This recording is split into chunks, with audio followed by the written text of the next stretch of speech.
Good evening. We're returning from closed session, returning to our regular open session Board of Education meeting, and now Chair Woodbury. Thank you, Dr. Harrison. I want to say good evening and welcome to the May 26th Winston-Salem Forsyth County Board of Education virtual meeting. Katie Donnan Lee, Woodbury, Board Chair, is now joining. And I appreciate your attendance. We will now say the Pledge of Allegiance, and you will have to bear with us as we all say it. It gets kind of a little awkward, but we want to stay true to our Pledge of Allegiance. And then Board Member Calvert Hayes will give us our invocation before our first order of business. So we'll go ahead and say the Pledge of Allegiance. I pledge allegiance to the flag of the United States of America and to the republic for which it stands, one nation, under God, and indivisible, with liberty and justice for all. Thank you all for your patience with that. Board Member Calvin Hayes, if you can give us our invocation. Let us pray. Keep us from short-sightedness. Help us to make good decisions that strive to be for the good of all while guarding us from blind self-interest. Finally, grant us the knowledge to always seek your will in all that we do and say. Amen. Thank you. Our first order of business tonight is the agenda review. If we can get a motion to approve the agenda. This is Board Member Jones. I approve the agenda. Make a motion. I second it. Board Member Crowley. Any further question or discussion? Okay, Dr. Harrison, if you can take the roll. Yes, ma'am. Chair Woodbury. Yes. Lida Calvert Hayes. Yes. Andrea Bramer. Yes. Barbara Burr. Yes. Leah Crowley. Yes. Dana Jones. Yes. Deanna Kaplan. Yes. Elizabeth Motsinger. Yes. Marilyn Parker. yes. Thank you, ma'am. Thank you.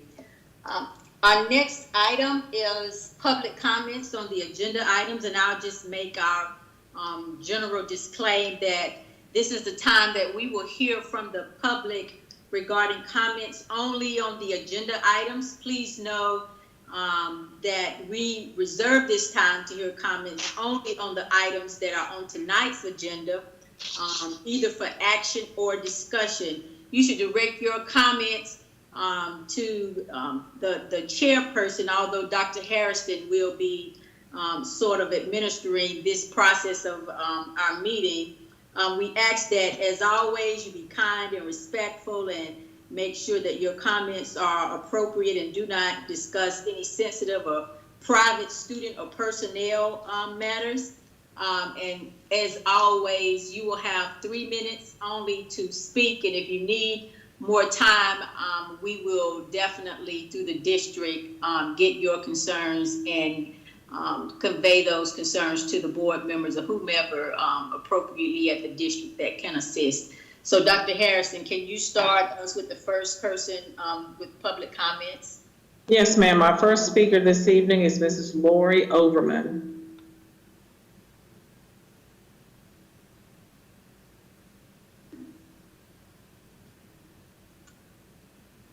Mrs. Overman? Lori Overman. Is now exiting. Okay, our second speaker is Mrs. Leslie Lang.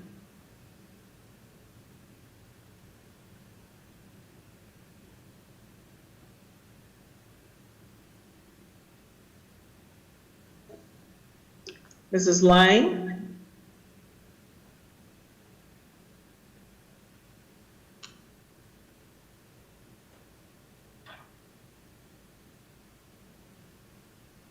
Mrs. Lang, did you unmute?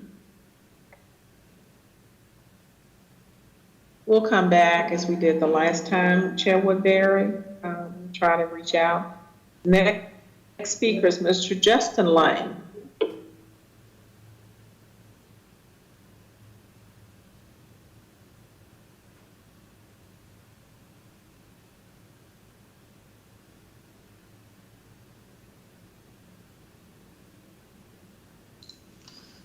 Dr. Harrison, this is Kevin. I think what's going on is these folks are listening on their phone, but they're not hearing the meeting to know that you're calling their name at their home.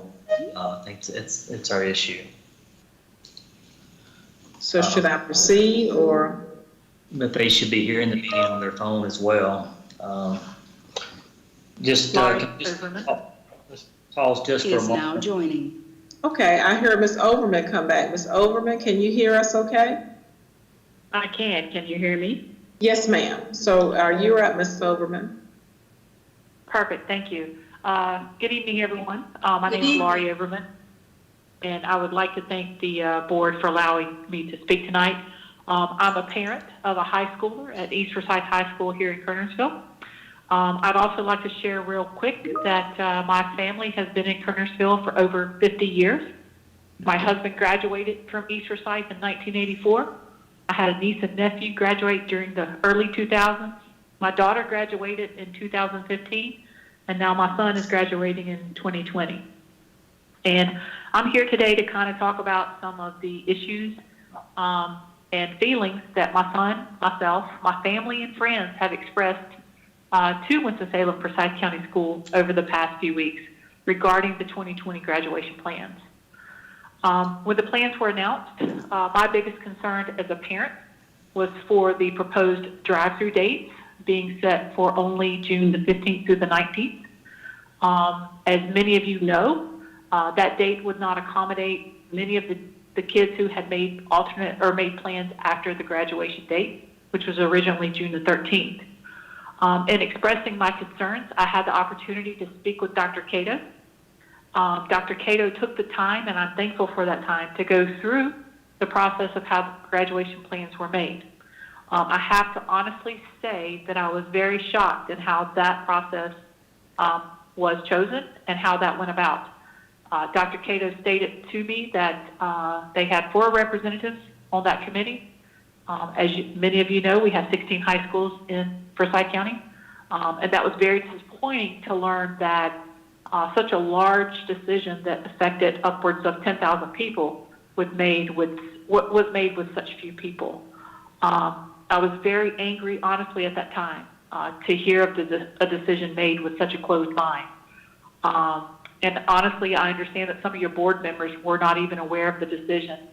And as a mother in this community, I find that very disturbing because I feel like our board members could have shared some of the concerns that the parents have had, would have had, and maybe curbed some of the stress that we've had. So after that meeting, we've waited patiently to find out the plans, and we now understand that there is a date and time, a date for the 15th, a date for the 16th, and now a date for the 22nd for the East Forsyth kids. So we will take those dates, we will move along, we will work with the school to have the best graduation that we can have.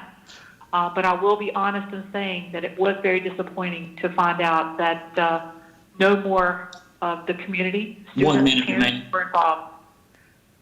Thank you. We're involved in this decision making. And I do think it would be in your best interest in future to try to include more parents and kids in this process. I'll also share a quick snippet that many of the kids felt like that if graduation could have been done the week of, meaning the week of the 8th, although I know there are several requirements that you guys are working around, that would have been most suitable for the kids to have, just because that would allow them closure. That would allow them closure so that they could actually graduate, have the virtual ceremony, go off on their individual plans, and come back with moving on with their life.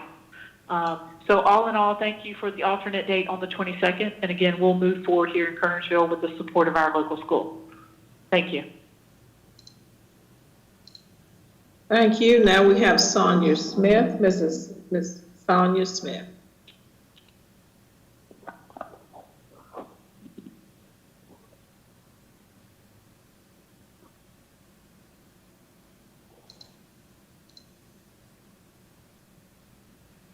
Next, we have Ms. Kim Wicker.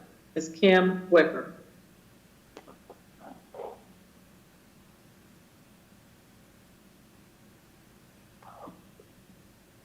Dr. Harrison, this is Sam Mills. For all the public speakers, just a reminder, if you're on your phone, you need to dial *6 to unmute your microphone. *6 to unmute.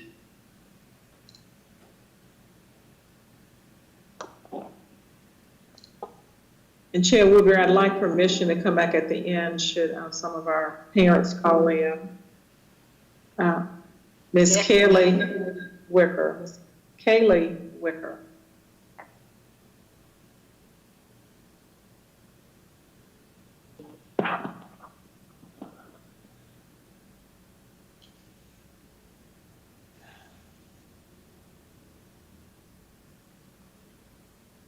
Mr. Stephen Wicker. Kim Kelly or Stephen Wicker.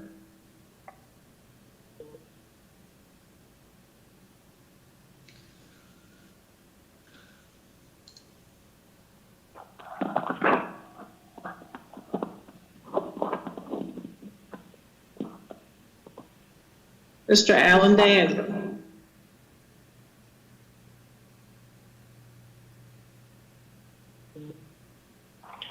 Good evening. This is Alan Daniel.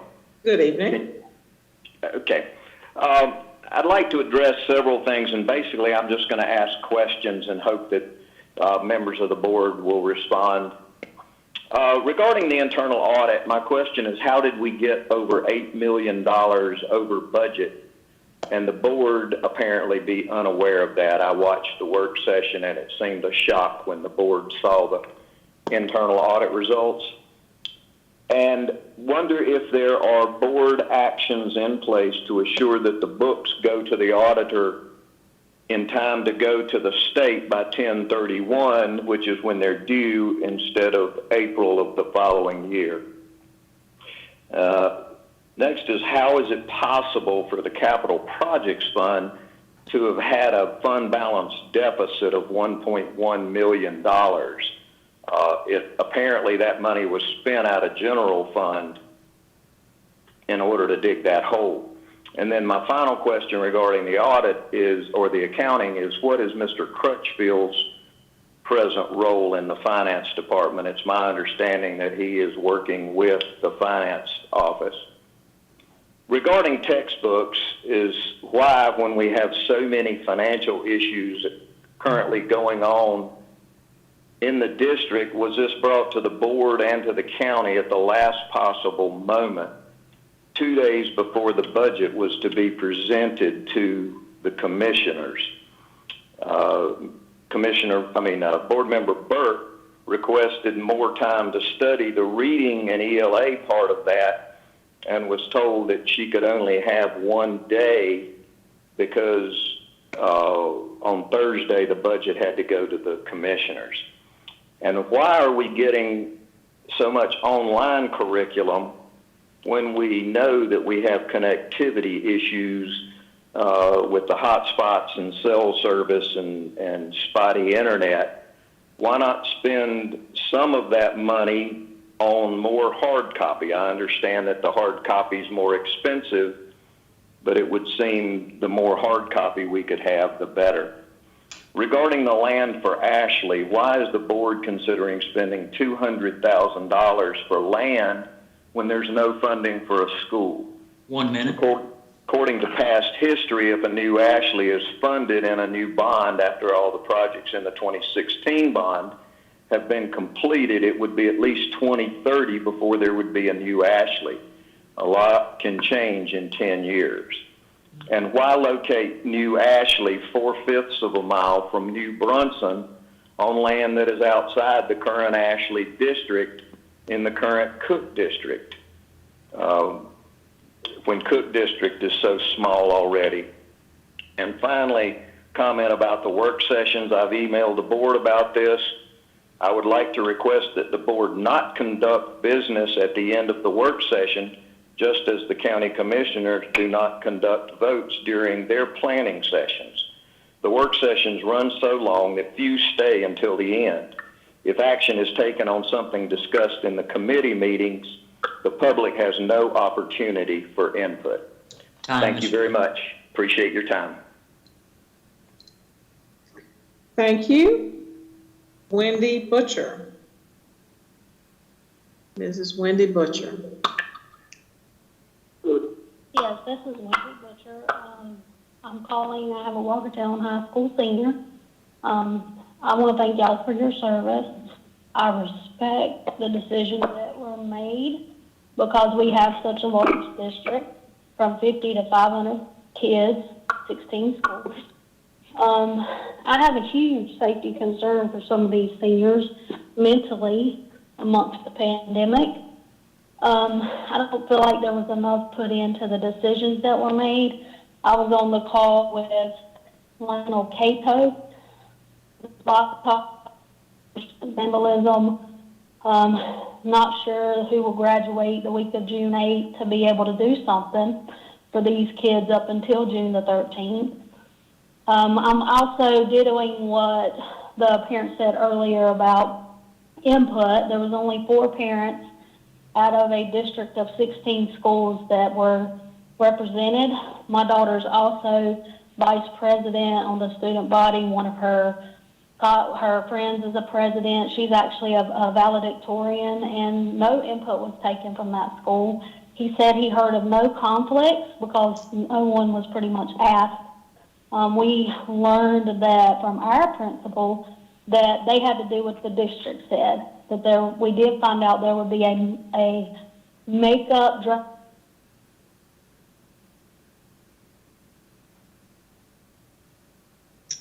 Ms. Butcher, you faded out. Are you still there?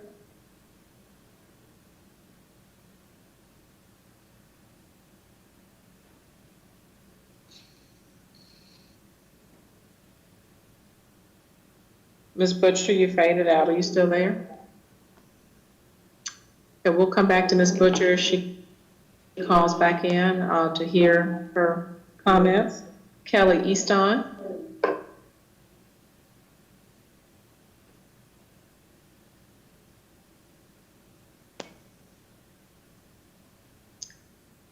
If you're on your phone, please dial *6, Kelly Easton. Good evening. Again, my name is Kelly Easton. I'm the Executive Director of Action for Equity. And I just have a few comments and encouragement for this board around the purchase of the land for New Ashley. Is now exiting. Okay. So generational poverty, redlining, gentrification, food deserts, healthcare disparities, environmental and systemic institutionalized racism in many ways serves as a sum as to why any decision against building a new Ashley or any decision that prevents building a new Ashley not only perpetuates the flawed decision-making is now joining, which has produced the gaps in education and health and economic inequality, but will also send a loud message regarding this board's priorities when it comes to achieving sustainable results around educating the whole child. Pre-COVID-19, we were in a crisis. Community stakeholders and organizations gathered studying the inequities within our school district. Community members organized and mobilized and fought to get this current school board elected in order to begin to combat 20 years of consistent neglect around the educational needs of all of our children. Now more than ever, we need for you to deliver.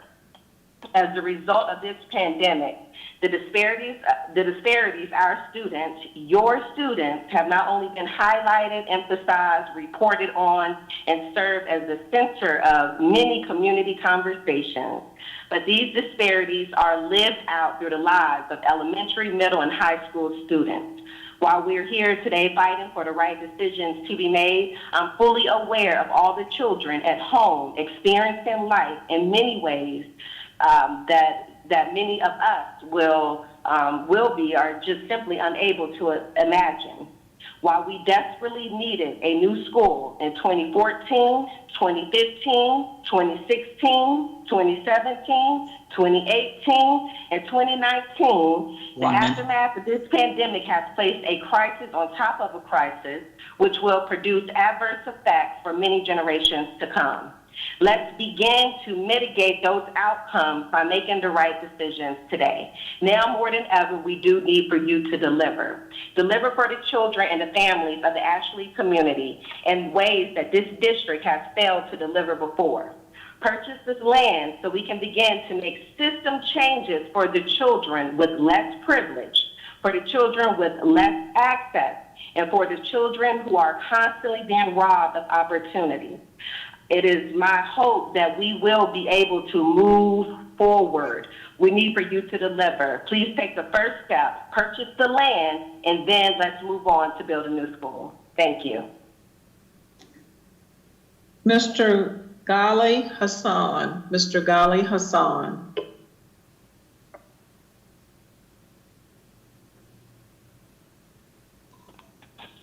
Yes, my name is Ghali Hassan, and I want to thank the chair and the board for this opportunity to speak to you tonight. I just have to comment on the young woman that just spoke before me. This is my reason for speaking to you tonight. I am Executive Director of Paradigm Apprenticeship and Training Program. And our request to you tonight is that the board designate this new Ashley School as a demonstration and training project, and to allow only African American contractors who live in Winston-Salem work on this project, and in the process implement an on-the-job training program that will produce a livable wage with benefits. Otherwise, we're going to keep getting the same thing we've been getting. It's when big contractors come in, bid the work, sub it out to contractors all over the state, and leave our children and young folks standing on the outside watching everybody work but them. We're asking that we change that. Traditionally, we're not getting the 10% of the contract work available for minorities anyway. But we would like to use this project as a center point and a training point for other large projects that are coming to the same neighborhood, like the Housing Authority project. And if we got people in place and ready to be trained to take advantage of these jobs, it'll only behoove us to do it now. When you take the fact of automation and racism coupled together, we're building a wall that African contractors would never be able to get over or around. And so we're asking to start with that process of allowing only contractors here in the city to bid and perform this work. And we promise in the process that the job will come in on budget and on time. But we'll also have left a trail of trainees and individuals well prepared to take part in other jobs and other projects that the school system have, even in maintenance, the projects that already exist.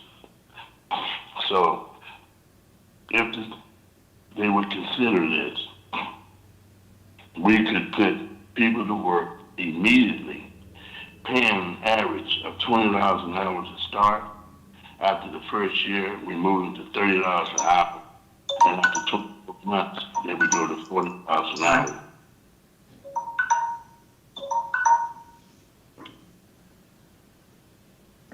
Thank you so much, Mr. Hassan. John Thomas Blackwood. John Thomas Blackwood.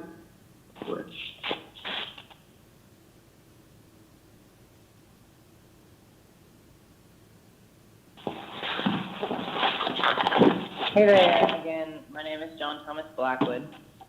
I'm the senior class president at East Forsyth High School, so I am a student, and I was actually a part of the graduation task force, as well as a meeting involving senior class presidents, to give feedback on graduation. And so first of all, I'd just like to say thank you for that. Thank you for the opportunity. I felt heard, and I felt like my voice was heard. Earlier today, I emailed back and forth with a few of the board members regarding a proposal I created that would allow for a modified in-person graduation. And so I'd also like to thank those amazing board members for responding to me and giving me some feedback, as well as Dr. Cato and Harrison for reviewing that roughly a month ago. So in regards to that graduation proposal, which is, again, a modified in-person ceremony, where everyone's required to wear masks, the number of people are limited, social distancing is respected, et cetera, I was just wondering if we were to enter into phase 3 around the time of graduation, whether it be a week after or 2 weeks after, is there any possibility that you know of that an in-person modified face-to-face, such as the one that I proposed to you a while ago, if that could be a feasible option? In conjunction with that, I also just want to note that I've received some messages from some seniors, from some parents, from some teachers of some other counties that are actually basically doing the exact proposal that I proposed to you, or the exact ceremony that I proposed to you. And so I'm wondering, is that why are they able to do it? And some of these are in North Carolina. I think that Wake County was one of them specifically. So how did they get permission? If they did, why can't we? And who is a go-to person for this issue? Who do I need to talk to get this going on? If it is an option, do I need to rally support? I don't know. I've reached out to a lot of people, and I've gotten over 90 responses from seniors, and that was just from a simple poll. 75 of the 90 said that they would like an in-person graduation, and that they're in support of the proposal that I outlined to you. And John Thomas, I want to say that, and I hope I point of privilege, you're a student, and I want you to understand the board members are hearing you, and that they do not respond during the comment period. So I don't want you to feel disrespected, but they don't respond. They listen, okay? Oh no, you're good. Thank you. But yeah, that's about it. And again, thank you so much to all of the board members who took the time to read my proposal and to actually give me some feedback about things that I may have missed and some updates that the governor had said. So again, my question is it feasible if we reach phase 3? Thank you so much. Heather Rumpel.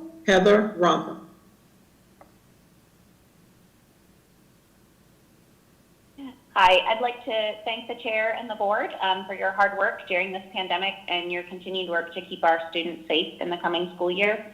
My name is Heather Rumpel, and my daughter Caroline will finish kindergarten in quarantine on Thursday, virtually, through the hard work of the folks at Sherwood Forest Elementary. And I just have a series of comments and questions about the virtual academy.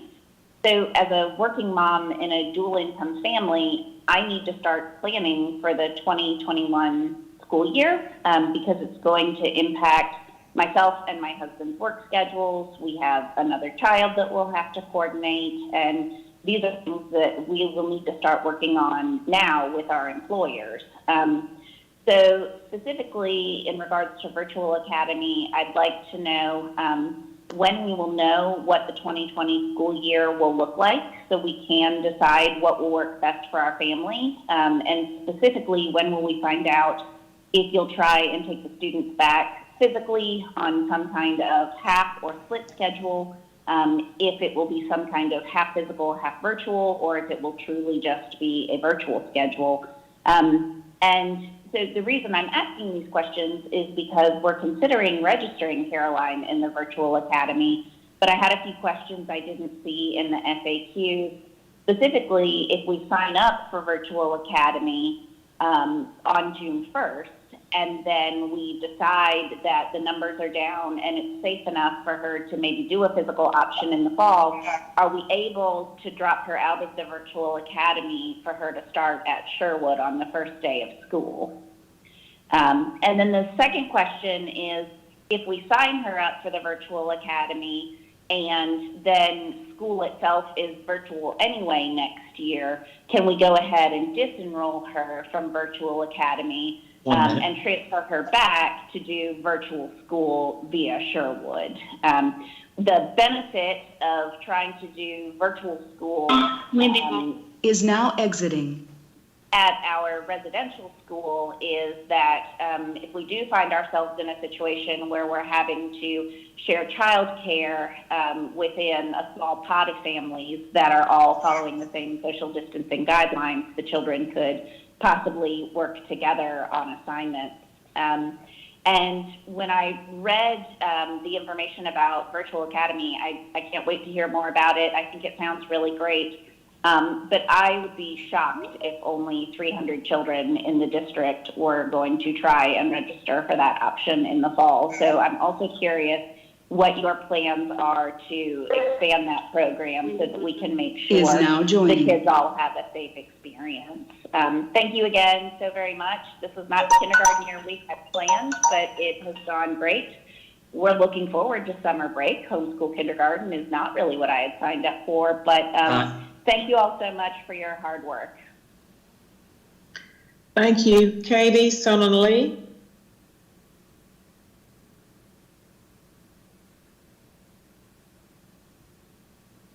Katie Sonnen-Lee. Can you hear me? Yes. Hi, my name is Katie Sonnen-Lee. I'm here to represent Action for Equity. I'm on the board and one of the founding members of Action for Equity.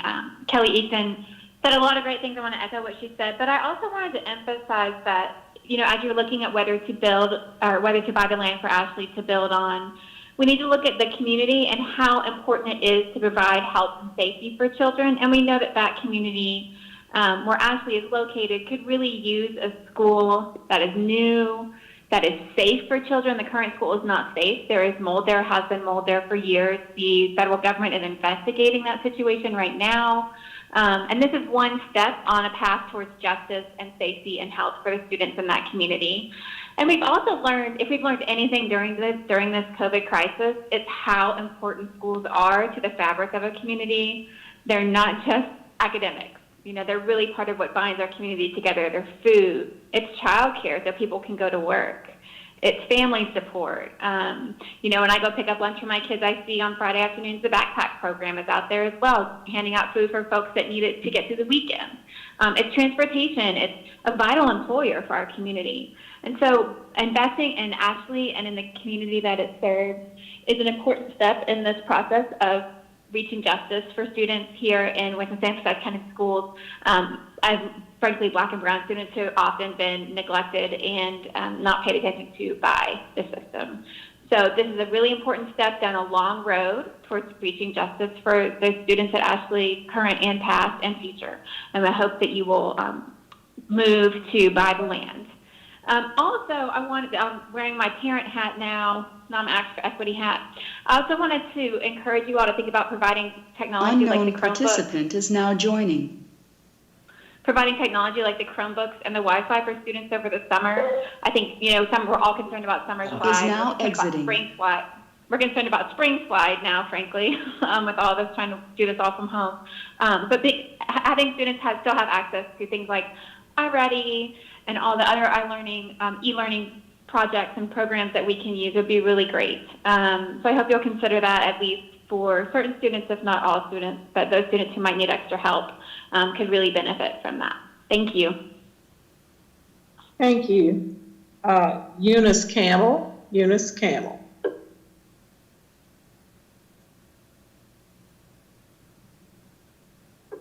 We have Eunice Campbell. If you press *6 if you're on your phone. Reverend Paul Ford. Reverend Paul Ford. Hello? I'm sorry, is this Eunice Campbell? Yes, it is. Okay, Go Ms. ahead, Campbell, you we do can this hear first. you. If we, I'm sorry, have a Reverend little Ford, delay. Reverend Ford, if you could hold for a moment, Ms. Campbell, we'll let you go first, okay? No, that's fine. Thank you. No problem. Thank you. Eunice Campbell, Chair of the Education Committee for the NAACP and a board member of A4E. A couple of things. One is the land purchase for Ashley. I really feel confident that the board is going to make the decision to purchase the land for Ashley. My only concern beyond that is the time it will be now for the actual build of the school. If we are in good favor, then 2024 bond, and then a couple of years beyond that to actually, before the doors would actually open for a school. So we're looking at 10 more years before this could actually be a reality of a new school. I would like to ask the board one more time to consider reallocation of money that's left in the 2018 bond, or even go back to the 2006 bond that I heard that there maybe there's some money in that bond as well, and hold off on the Robin Hood School and actually build Ashley first. And I have to ask that question because of our commitment of not another brick, not another bond. And those were words that we used 2 years ago when we started this quest for New Ashley. So that is, those are still my feelings towards that. My next thing I would like to talk about is the virtual academy. I read through it. It looks promising. 1 minute. I like the fact that you're using Teams. I think that every teacher in our district should be prepared to teach virtually. I was very disappointed in the instructions that were given out to my child, a 7th grader at Haynes. I asked him a couple of weeks ago, "Are you learning anything?" And he looked at me and says, "Mama, I'm doing the work, but I'm not learning anything." So if we have to go to a virtual academy, if we have to go back to any type of online instruction, it has to be virtual. My son takes accelerated math and has not seen his teacher since he walked out that door that Friday before they closed the schools, and has pretty much used online modules to complete his assignments. Time. That's not the way he learns. It's not the way most of the kids in our district will learn, especially at that age. Online learning is extremely disciplined. So online learning needs to be completely virtual. Thank you, Ms. Campbell. Thank you. Reverend Paul Ford.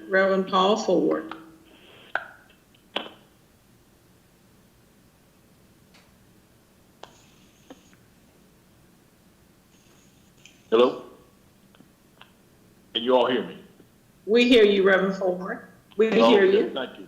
Thank you, Dr. Harrison, Madam Chair. Thank you all for the great work that you all are doing relative to moving through this COVID-19 pandemic. I do wear my hat tonight as the chair of the Board of Action for Equity, and just want to echo, several of the other comments that have been made to this point in emphasizing the importance of taking this move tonight to go ahead and make these purchases relative to the land for New Ashley.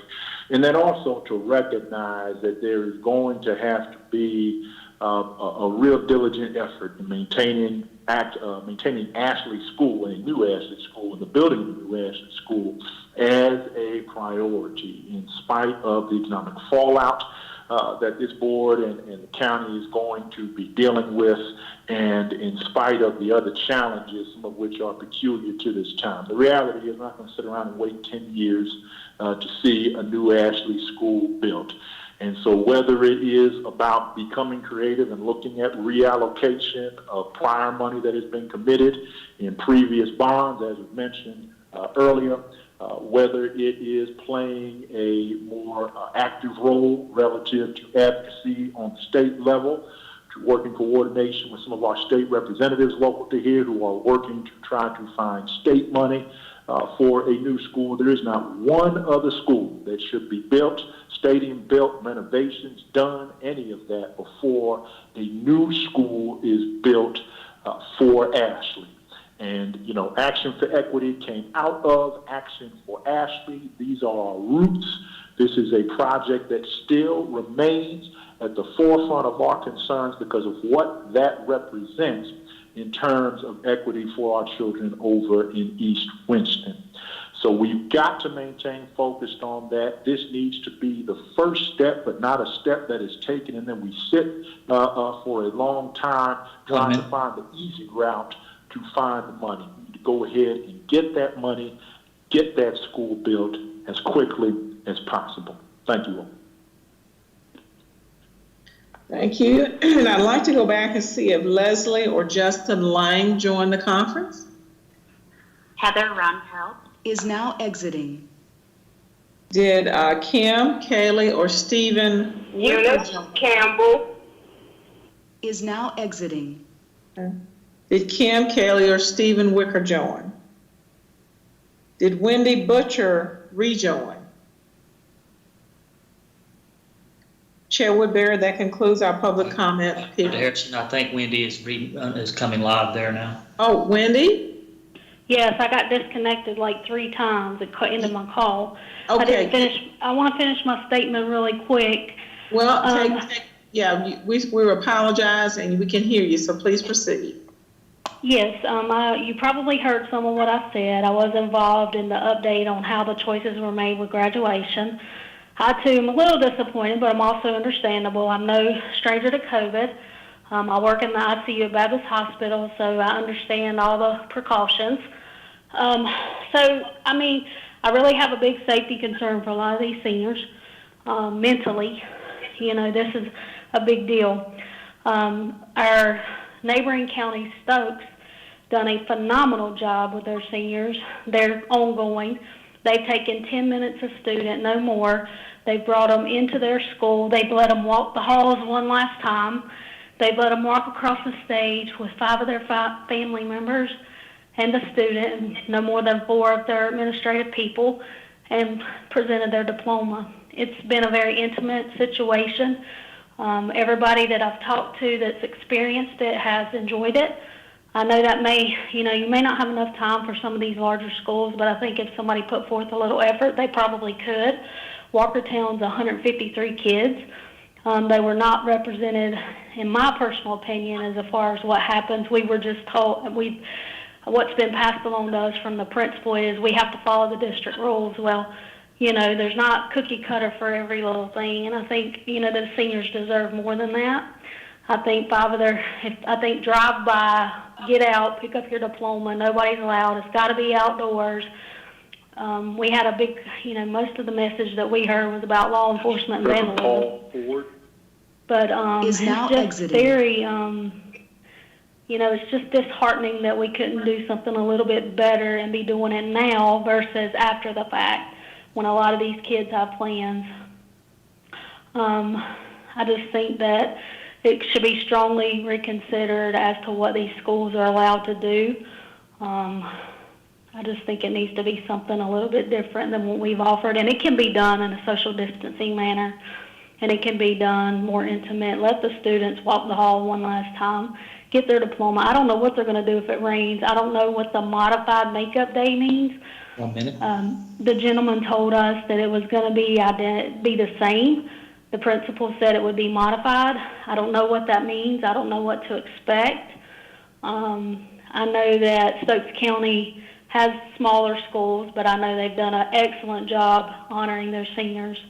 And I think it should be reconsidered and not just as is, as what's been offered to our county and our schools. And this, I mean, I think mentally this is going to affect these children forever.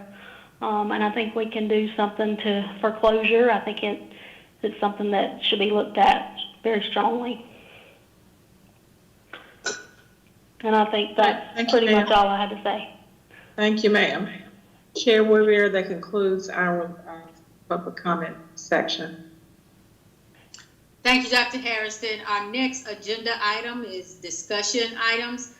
Dixon Hughes will lead us in discussion on the internal audit report.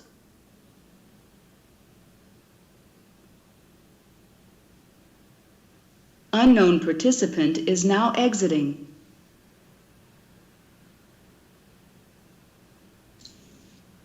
Ms. Bell, if you can unmute your mic. Oh, I'm sorry. Okay, this is April Bell. Can you hear me? Lori Overman is now exiting. We can hear you, yes, we can hear you. I'm going to try to share the PowerPoint presentation that I have.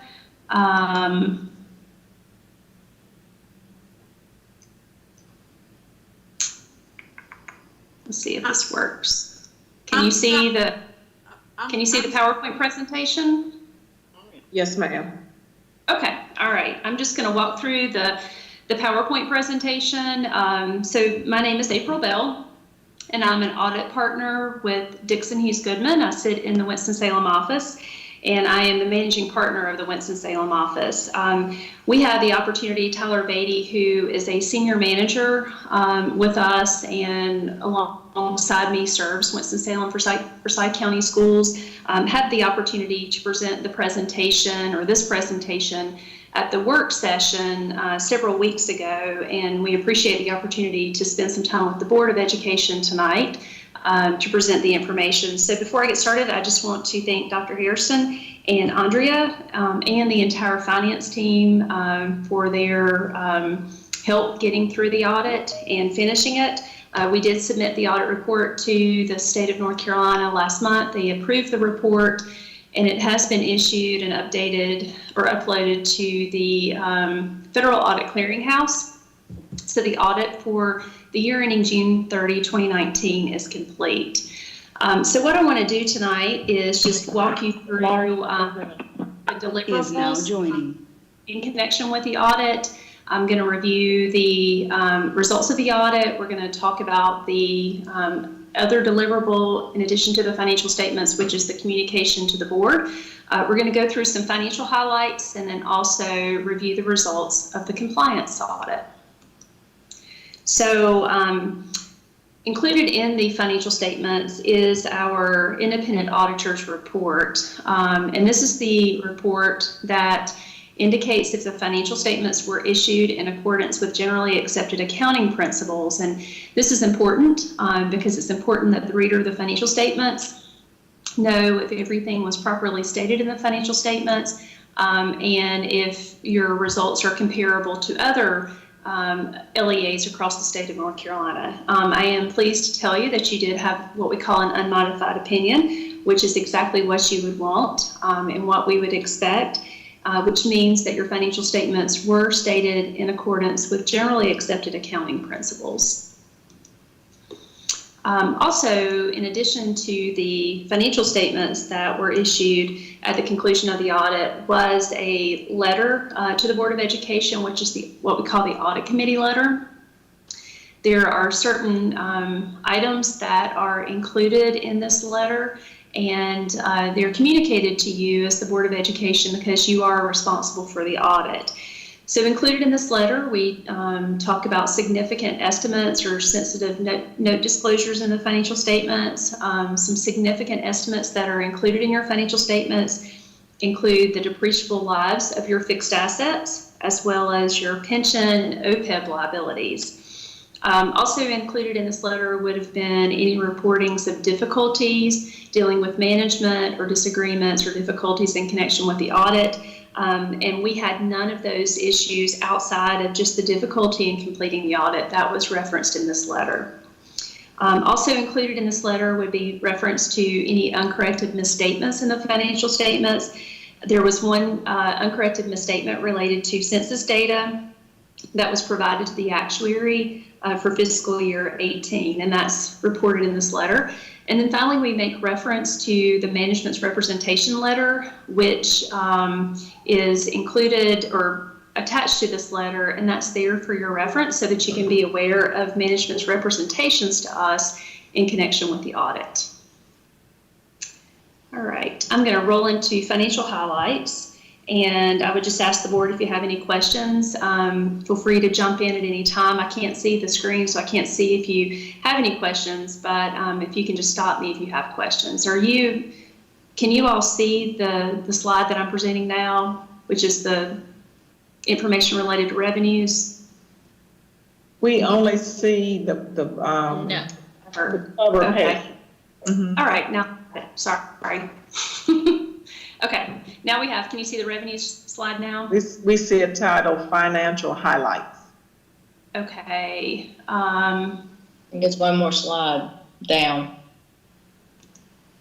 Okay, all right. Can you see it now? The revenue slide? Yes.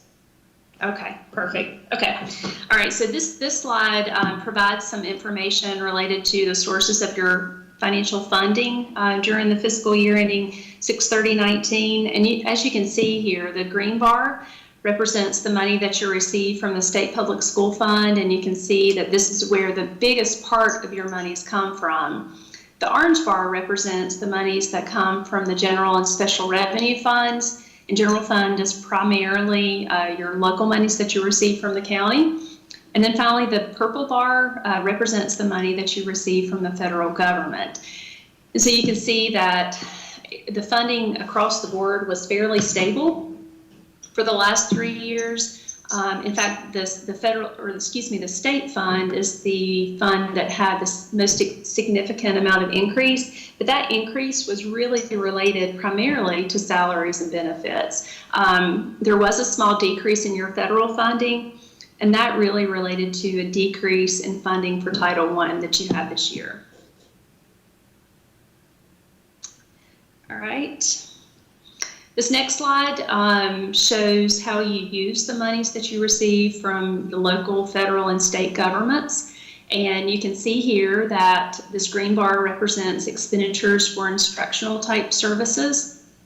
And you can see that you've had very consistent use of funds over the past 3 years. That represents about 84% of your expenditures that were for instructional purposes. And again, this is really based on the state chart of accounts. And so it is good news, though, because this is what we would hope to see would be that your use of funds was very consistent over a period of time and that the lion's share of your money went for instructional purposes. This next slide is taking a look at your fund balance. And can everybody see the slide now that represents general and special revenue fund balance? Yes. Okay. All right. So what you can see here is that you'll notice that from 17 to 18 to 19, there was a significant decline in your fund balance over the past 3 years. And in fact, your fund balance was cut in half from 18 to 19, a decrease of about $7.2 million. And that really relates primarily to the fact that you were over budget by $4.3 million in your local fund. $3.8 million of that related to regular instructional expenditures, which is primarily related to payroll. So for fiscal year 19, you did plan you appropriated some of your fund balance to be spent in fiscal year 19, but you had only planned to spend $2.2 million. And in fact, you spent $5 million more than that, which resulted in a decrease of $7.2 million.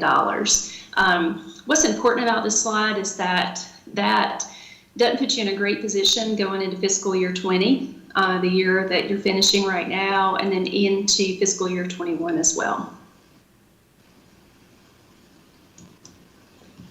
All right. This next slide relates to the Capital Projects Fund.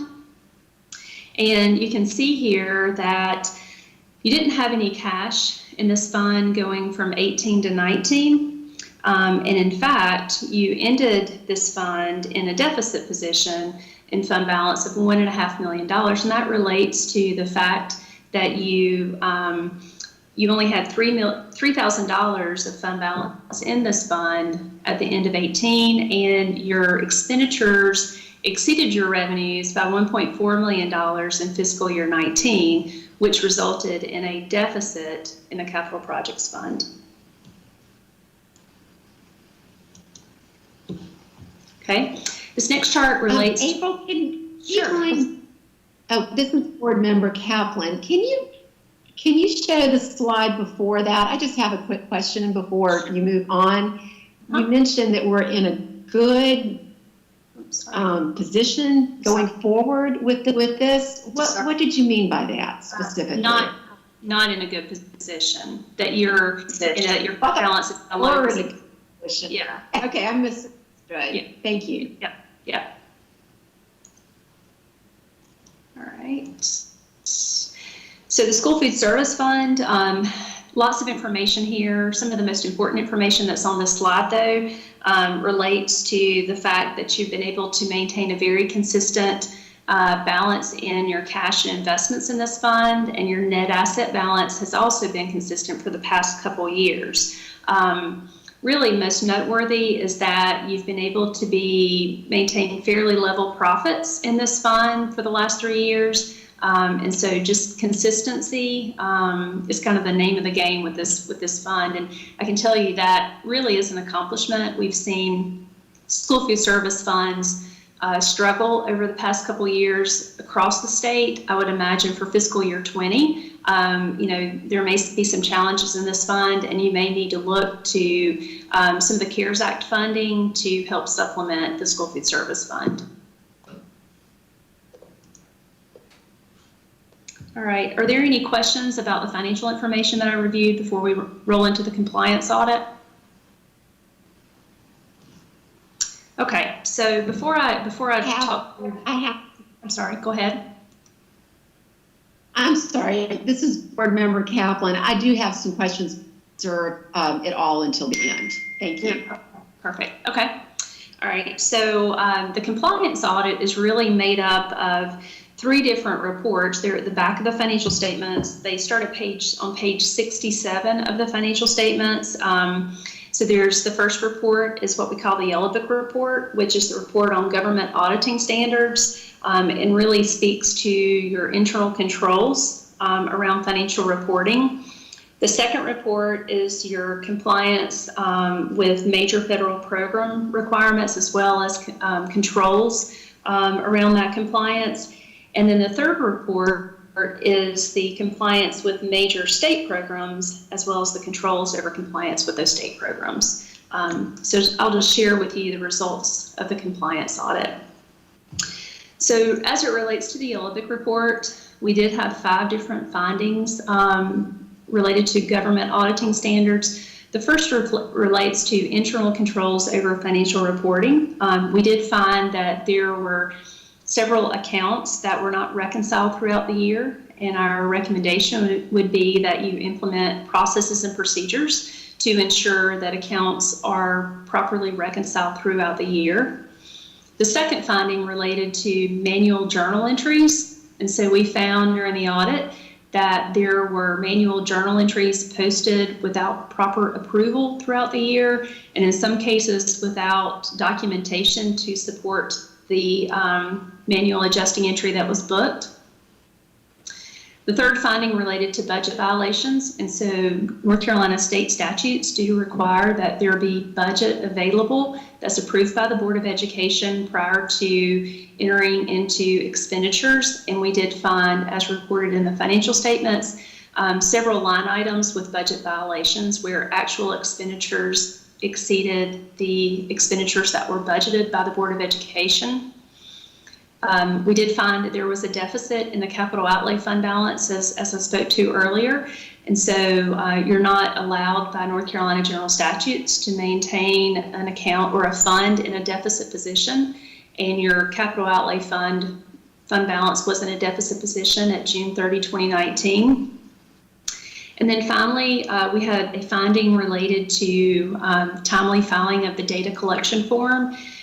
And so the audit for June 30, 2018 was not complete until June of 2019. And that was the time that the audit report was finished. It was uploaded to the state of North Carolina, and it was filed with the Federal Audit Clearinghouse. That is in violation of the requirements to timely file a data collection form. And so there was a finding related to that. The federal programs that we audit, as I mentioned earlier, we don't audit every expenditures for every federal program, but we are required to perform a risk assessment for your federal programs and audit programs specific to that risk assessment. So this year we audited the the special education cluster and the Title I grants to local education agencies. I'm happy to report that there were no findings with either of those programs. And for the state programs, we audited the state public school fund, the school buses, and textbooks. And we did have two findings related to the state programs. The first was budget violations. There were budget violations for your state public school fund, just as there were in the general fund and the capital outlay fund.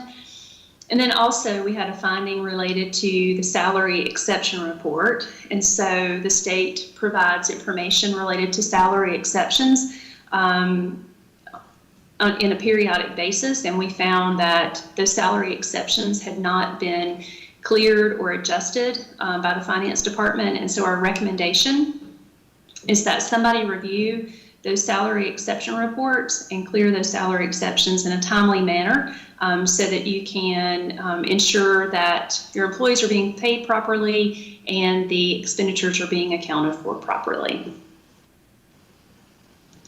And that is the conclusion of my presentation. And I'm happy to answer any questions that you might have. April, this is Board Member Kaplan. I just appreciate your coming tonight and presenting this again to us. I know you did it during the committee meeting, and unfortunately I was bumped out a little bit, so I just want to kind of dig back in and ask some hard questions concerning the audit. I have been looking at it, about 84 pages of it, and the last 10 pages had quite a few material and significant deficiencies. So I've just been, looking at it. A few questions I just want to get a little clarification. The first one is the fact that the audit report is addressed to the school board, because we, the school board, are ultimately responsible for the financial and accounting matters. And one of the most important concerns that I had was the lack, or that I saw you had, was the lack of internal controls over financial reporting. Did your audit examine the overall financial reporting of the board, meaning the monthly reports, the budget actuals, the quality of the financial information? Did you feel like it was formatted to be easily understood, useful? Can you comment on that? We didn't look at the financial information that was shared with the board. We, audited the financial information that was shared with us from the finance department. So one thing that we do is we test the budget amendments that are approved by the Board of Education. So we would have obtained that information from the minutes of the board meetings, but we didn't perform any procedures related to the financial information that's shared with the Board of Education on a monthly basis. Okay, thanks. Another question that I have is, can you explain the impact of the inaccurate and the delays in the account reconciliations? You noted the audit, that this audit had material deficiencies in this area for 2 years in a row, and that numerous audit adjustments were required, and that the cash and other accounts were misstated. Can you just talk about that a little bit?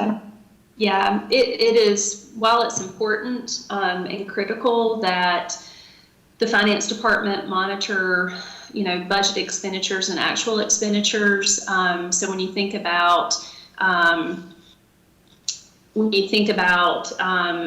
revenues and expenditures that a school system has, it's important that you monitor those and ensure that they align with budget. It's also important that you perform or that the finance department reconcile accounts that would be in the balance sheet, for example, the cash account or any other asset or liability accounts. And the reason is because if you're not reconciling those accounts, and cash may be the easiest way to think about it, if you're not reconciling your cash account to the bank statement, then you don't have any way of knowing if the account is misstated. So it's critical that reconciliations be performed in a timely manner so that you can ensure that the information that's being reported to the Board of Education on a monthly basis is accurate and complete. And just to say again, this was a material deficiency, and it was 2 years in a row that this happened. Okay, one more question. Can you discuss with us the extent to which many of the journal entries lacked proper approval? You noted this is a material deficiency as well. Those that were responsible for reviewing and approving, as you, I think, if you have mentioned, should not prepare the journal entries, and it was a repeat violation for 2 years. Right. So I think what we were told was that the journal entries were reviewed and approved, but that review and approval was not documented on the journal entry. And when we are reviewing audit evidence, if there's not documentation, then we have to assume that it didn't happen. And so the issue is, if somebody if somebody prepares a journal entry and posts a journal entry, it's critical that somebody else review it and approve it before it's posted so that errors in journal entries can be detected in a more timely manner and misstatements can be avoided that way. It's also important that journal entries be supported with documentation to substantiate the purpose of the journal entry, again, so that errors can be avoided throughout the year. Thank you. You're welcome. Hi, this is Board Member Burke, and I have a question, April. Okay. Another material deficiency noted in the audit was that money was spent that had not been appropriated. Can you describe for me how this occurred? And also, this is a repeat violation. Can you tell me how long this violation has occurred or has been occurring? And what budget amendments specifically were not approved by the board? I can't tell you, so there weren't specific budget amendments not approved by the board. There weren't budget amendments, to my knowledge, written up and taken to the board, but the board didn't approve. That process just didn't happen.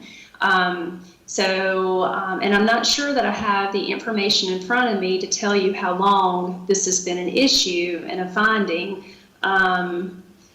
In the financial statements, starting on page 79, we have reported the status of prior audit findings. Let's see, excuse me. If you look, starting on page 81 in the financial statements, the status of prior audit findings. And let me see. Give me just a second. I can see the journal entry or the expenditure. Okay, so finding 2019-003 relates to expenditures in excess of budget. And that was a finding last year. It was finding 2018-003. I'd have to look back at prior year financial statements to see how far back this issue went. But the issue was that actual expenditures exceeded the budget, And there should be a process built into the finance operations on a monthly basis where actual expenditures are compared to budget. And if there's a need for expenditures to exceed budget, so if something's not been planned or budgeted for properly, that budget amendment should be taken to the Board of Education and approved in a timely manner. So we would expect to see budget amendments be approved by the Board of Education throughout the year as the need arises to ensure that actual expenditures don't exceed budget expenditures. In some cases, the budget violations can happen at year end because of audit adjustments. Maybe a liability wasn't booked or something like that didn't happen. But again, if you're doing monthly reconciliations throughout the year, then you're reducing the likelihood that that's going to happen because you're probably not going to have any audit adjustments. Thank you so much. And April, will you be able to provide this historical information that you're not able to see this evening?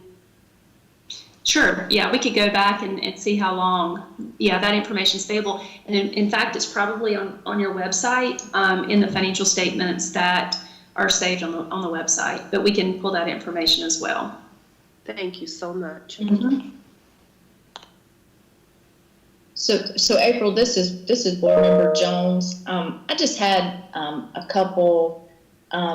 When you said that you go through the minutes to ensure that if we have voted on an amendment or a transfer, that is then reflected and shows up in your audit. Is that correct? That's right. Yeah, okay. We start with the original budget ordinance, and then that budget ordinance is adjusted based on amendments that are approved by the Board of Education. And so your accounting system that you use shows all the budget amendments that the board has approved, and we agree those back to the minutes of the board meetings where the board approved the budget amendments. By chance, could you tell us how many of those we approved during this budget cycle? The one that you're auditing? If not, I'm sure we can ask staff to give us that. Yeah, I don't have it. I don't have that information in front of me, but I'm sure they can go into the system and tell you, how many budget amendments were approved for fiscal year 19. And then one other thing, it seems like, I recall that we did, for this particular budget cycle, budget in some fund balance. Mm-hmm. In the beginning, what about 2.2 million or something along that line? Yep. And though it seems like a huge amount of the overage of that additional $5 million was basically people, right? And so were those things, and I guess maybe this is probably not a question for you, but maybe something that we can look at with staff if they have a chance to help us kind of wrap our mind around how this happened. But it would appear to me that we were kind of out of the gate with some bad numbers if we were that far off with payroll. I would agree. Yeah. You were, and you're correct. You budgeted to spend fund balance by $2.2 million, but you spent $7.2 million. So you spent $5 million more in fund balance than you had planned, and $3.8 million of that related to regular instructional expenditures. Gotcha. Which is primarily payroll. People. Okay. Yeah. Okay. And I want to thank you. I also just want to say, I know we're kind of in hindsight, so we look backwards, and we're talking about that now. But I feel, and we talked about this, I think, at length during the work session, of how some of these deficiencies, some of your findings, there are already some things in place with our new CFO. Where we are already addressing those things. And so I know this is our public meeting, but I think it's important that we say that those who were carrying out the budget, they're no longer here. And so we have new CFO, new superintendent moving forward. And so I think that they've already put in place many things that will help us do a better job moving forward. Right. One of the audit procedures that will be performed for the year ending 6/30/20 will be to review all of the findings that were reported for fiscal year 19 to determine whether or not corrective action was implemented in response to the findings. And in your audit report, starting on page 79 is management's response to the findings. And Andrea Gillis is the contact person, I think, for all of the findings. She is the new CFO. So she is while she wasn't here during the fiscal year, she was the CFO in place that helped us get the audit finished. Great. Thank you, April. Mm-hmm.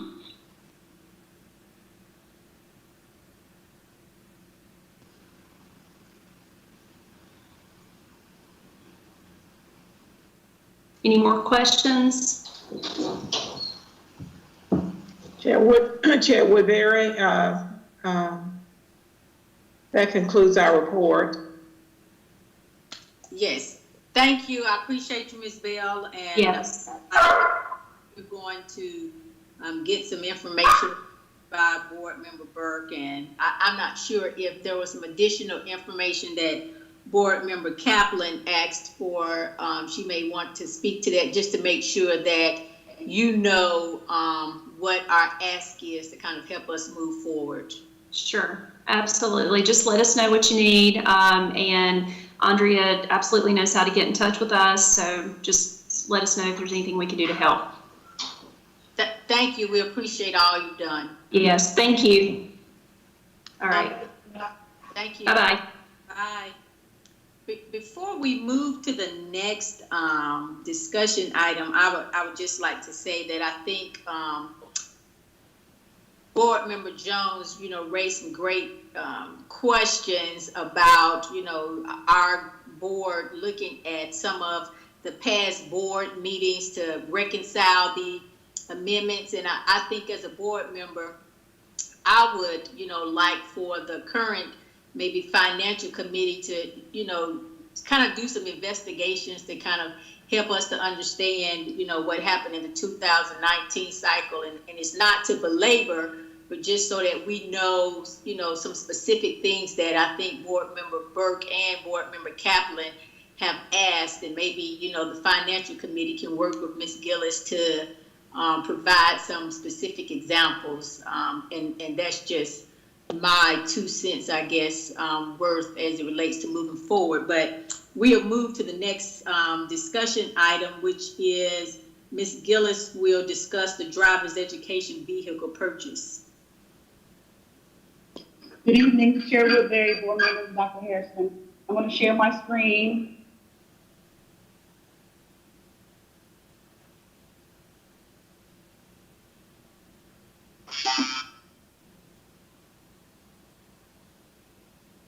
Can you all see the screen? Yes. Okay. So basically, it's a pretty short slide. Due to the COVID-19 pandemic and the subsequent school closure, we had to suspend our driver's ed program in mid-March. So some of the funds that we get from the state used to pay for our driver's ed program are still sitting unspent. Those funds do expire on June 30th and will revert back to the state if they are unspent.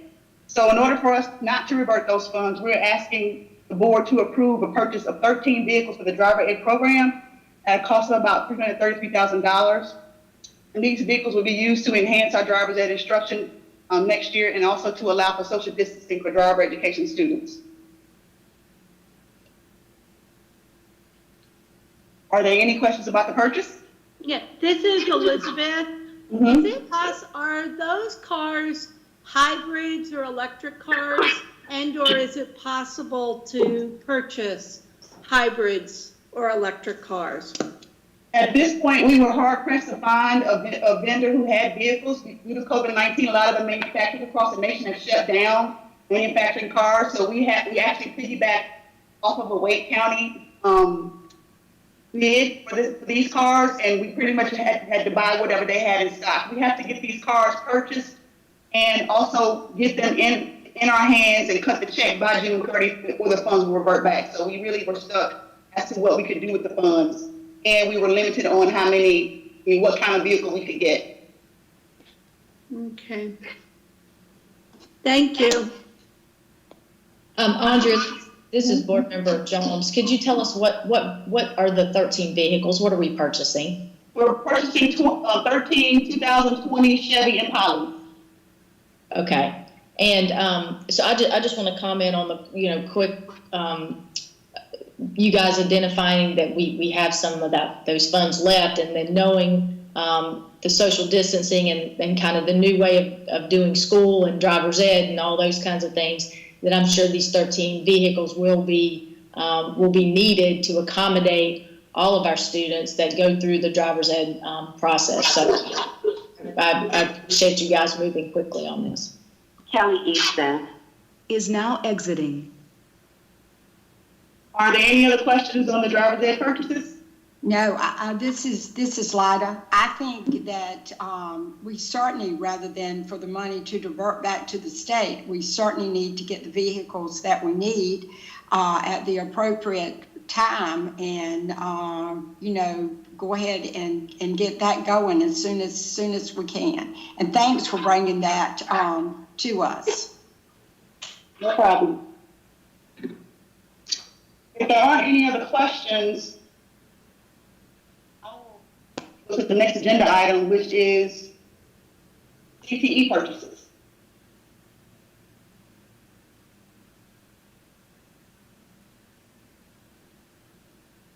Thank you, Ms. Gillis. I'm moving forward with the next agenda item. I didn't know you were waiting on me to kind of move forward with you, but yes, please do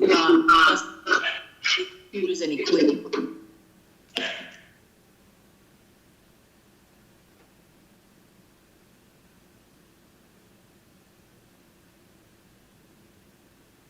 Is Ms. Gillis muted? Oh, okay, here she is. I'm here. Okay. Can you guys see the screen? Yes, ma'am. Yes, we can.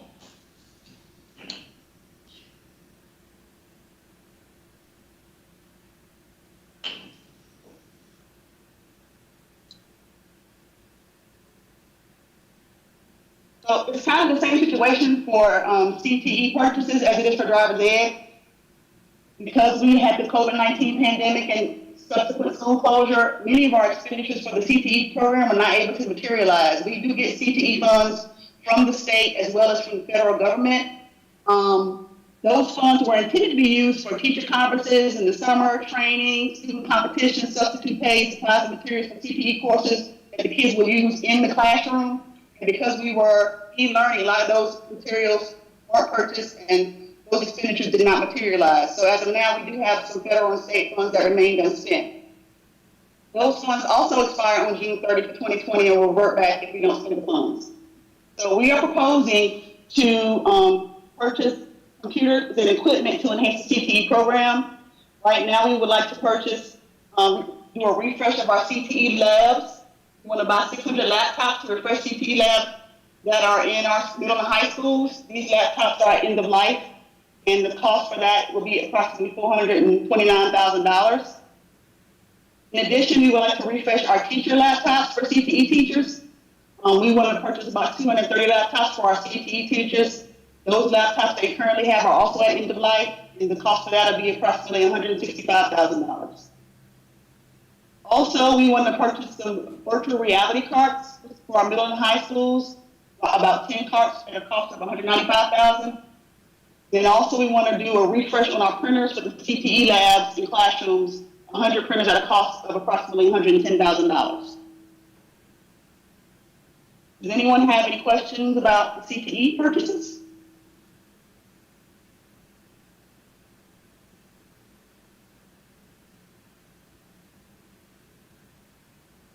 Thank you, Ms. Gillis.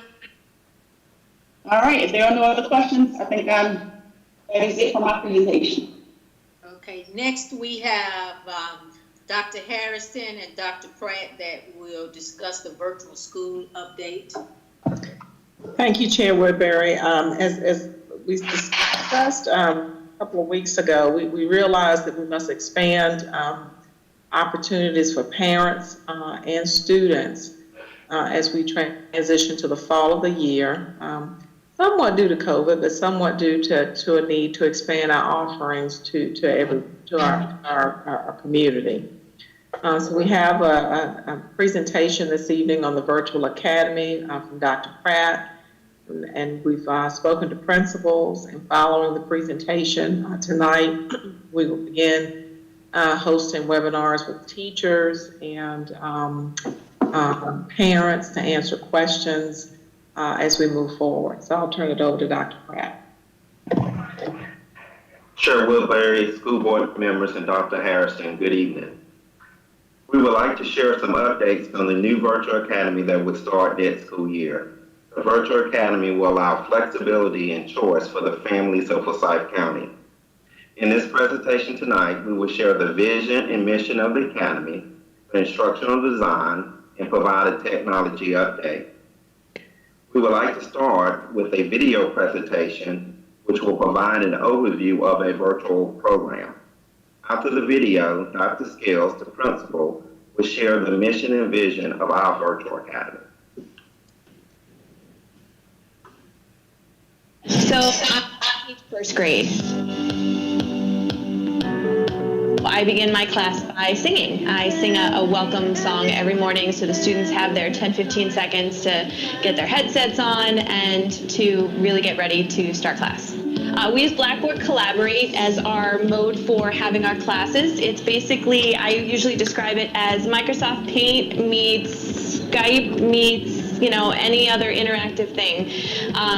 The students are able to talk to each other and myself, so it's really a lovely way we can still have that interaction just like in a class. All right, so which one has 3 corners then? Joey, which shape has 3 corners? To keep my students engaged, I use anything and everything at my disposal, just like my brick and mortar counterparts. I sing with them, I sing to them, I have them do call and repeats, we type in the chat box, we engage on the whiteboard. The students have the ability to use a pointer, so we can do sorting or racing activities with their pointers. The students are on their webcams interactively with myself and with the other students. The challenges are also the perks. The students are in their home environment, so frequently there's background noise or other distractions, so it becomes almost a battle for attention sometimes. But that's also a perk because students then have the comfort of their own home to engage in their classes and engage in their learning from, and also the freedom to move. It can really be a little bit more personalized for the students and allows the student to really progress and make whatever gains they can through that online environment. And they have the backup and the comfort of their own home and their learning coach to really kind of bring it all home. I love my job. I really do. I've been a virtual school teacher, a cyber school teacher for 10 plus years now. I would say 14, 15. And it's really the only place that I think my gifts are being used.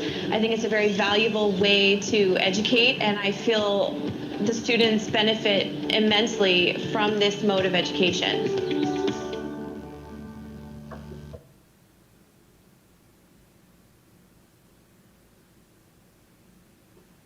Good evening. In creating the Virtual Academy, we wanted to ensure that it was clear to our families that the Virtual Academy is accessible to all students in Forsyth County. Our vision for the Academy is to provide all students with a personalized educational option that offers virtual experiences that are flexible, rigorous, and innovative. Our mission has 3 components. We will inspire, challenge, and empower students to become self-motivated learners through online instruction. We will also utilize a virtual learning experience to meet the needs of students, and we will engage all students through a personalized experience. As an administrator in the district, I see the Virtual Academy as a unique opportunity for students.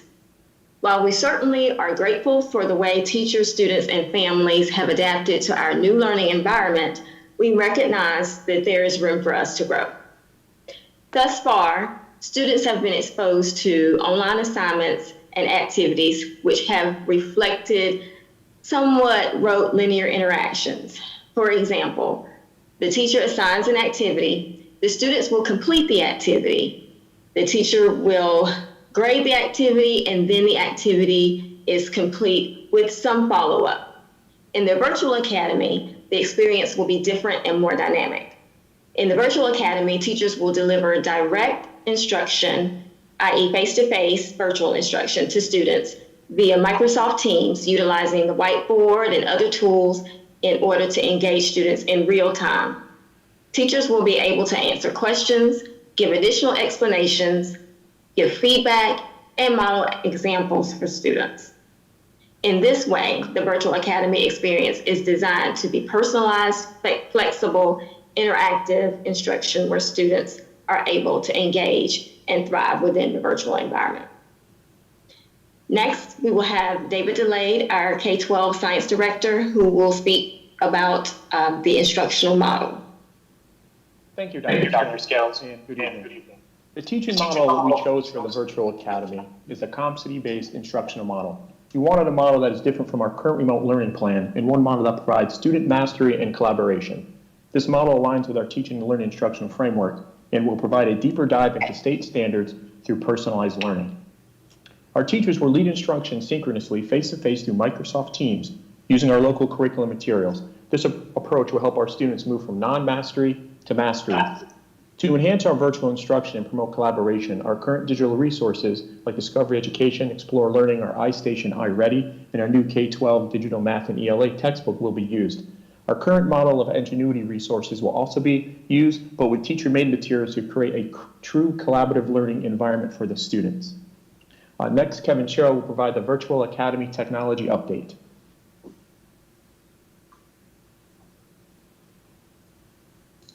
Thank you, David. Sorry, I'm doing triple duty over here with all the controls. So, I'll stay here on this slide. As you may have heard, we are moving to the state learning management system, which is called Canvas. Many districts across the state have adopted that, and we're going to move to that as we go into the fall, not just for our virtual academy, but for our entire school district. So we are looking to obviously utilize this as our core platform for instruction for the virtual academy. For our teachers, we'll use this learning management system to drive their lessons, the grading, and a lot of the interaction with the students. Canvas has some virtual tools built into it where they can collaborate with their students. Microsoft Teams will be integrated into Canvas for real-time face-to-face instruction and feedback and coaching that our teachers will be able to do with their students. One-to-one Chromebook distribution for all grades 3 through 12 will be part of the Virtual Academy rollout for devices. And we're also looking at an iPad distribution for our K-2 students that register into the Virtual Academy. So we'll make every effort to provide our students a device. And it's not on the slide, but we'll also provide some internet connectivity for those students that need that. We'll do an assessment of the needs for the students that enroll in the Virtual Academy and make the provisions there for internet connectivity through our hotspot program. Thank you. Thank you, Kevin. At this time, we'll take any questions you may have. So this is Board Member Jones. I'm not sure if these are questions that we need to ask right now, or if this is going to be, I guess, timeline coming back to us a little bit later. But just the number of students we would seek at first to put into the virtual academy. What would that look like grade level wise? And then how much training, since this is a new platform, seems like Canvas though is one that everyone likes better than what we're using now. But how much training are we giving to our staff, all of our staff, so that they have that? And then the other piece to that would be if we could at some point kind of get an idea of what a day would look like in the virtual academy. How much seat time do we have versus how many breaks, or how much time are we asking the students to be right in front of the computer? And I think part of that for me is as we had to quickly go to virtual learning, those are some of the things that I have thought about. Just what are our students kind of experiencing, and let me just also applaud the fact that we're doing the virtual academy. I know that folks across the state are commending the work that's going on here in Winston-Salem for Forsyth County Schools to put this out, as well as our whole e-learning platform. So some of those questions may be something that we're going to see at the next work session or something like that. So if that's the case, just let me know. So no, if we could take a moment to answer, that would be great. So if we could, Dr. Pratt, if you could address that we're standing at 300, and then if Ms. Grant or Cheryl, Mr. Cheryl, you can answer Canvas, which we're transitioning to. We started that transition in January, and a day in the virtual, Dr. Pratt. Yeah, so enrollment, we put information out there about 300 students. However, we are open to as many students who want to participate in the virtual academy. We're just using 300 as a planning number. And so we're looking forward to engaging families over the next couple of weeks about their interest in the virtual academy. The day schedule for student is very much flexible. We want to work with families around their schedule and develop a comprehensive schedule to meet their individual needs and their students' needs. So it may be that students participate in some extracurricular activities that the family have in the mornings, in the afternoons, they participate in the class. So we want to be very flexible with families and knowing their situations with employment, et cetera, that we want to support them during this time.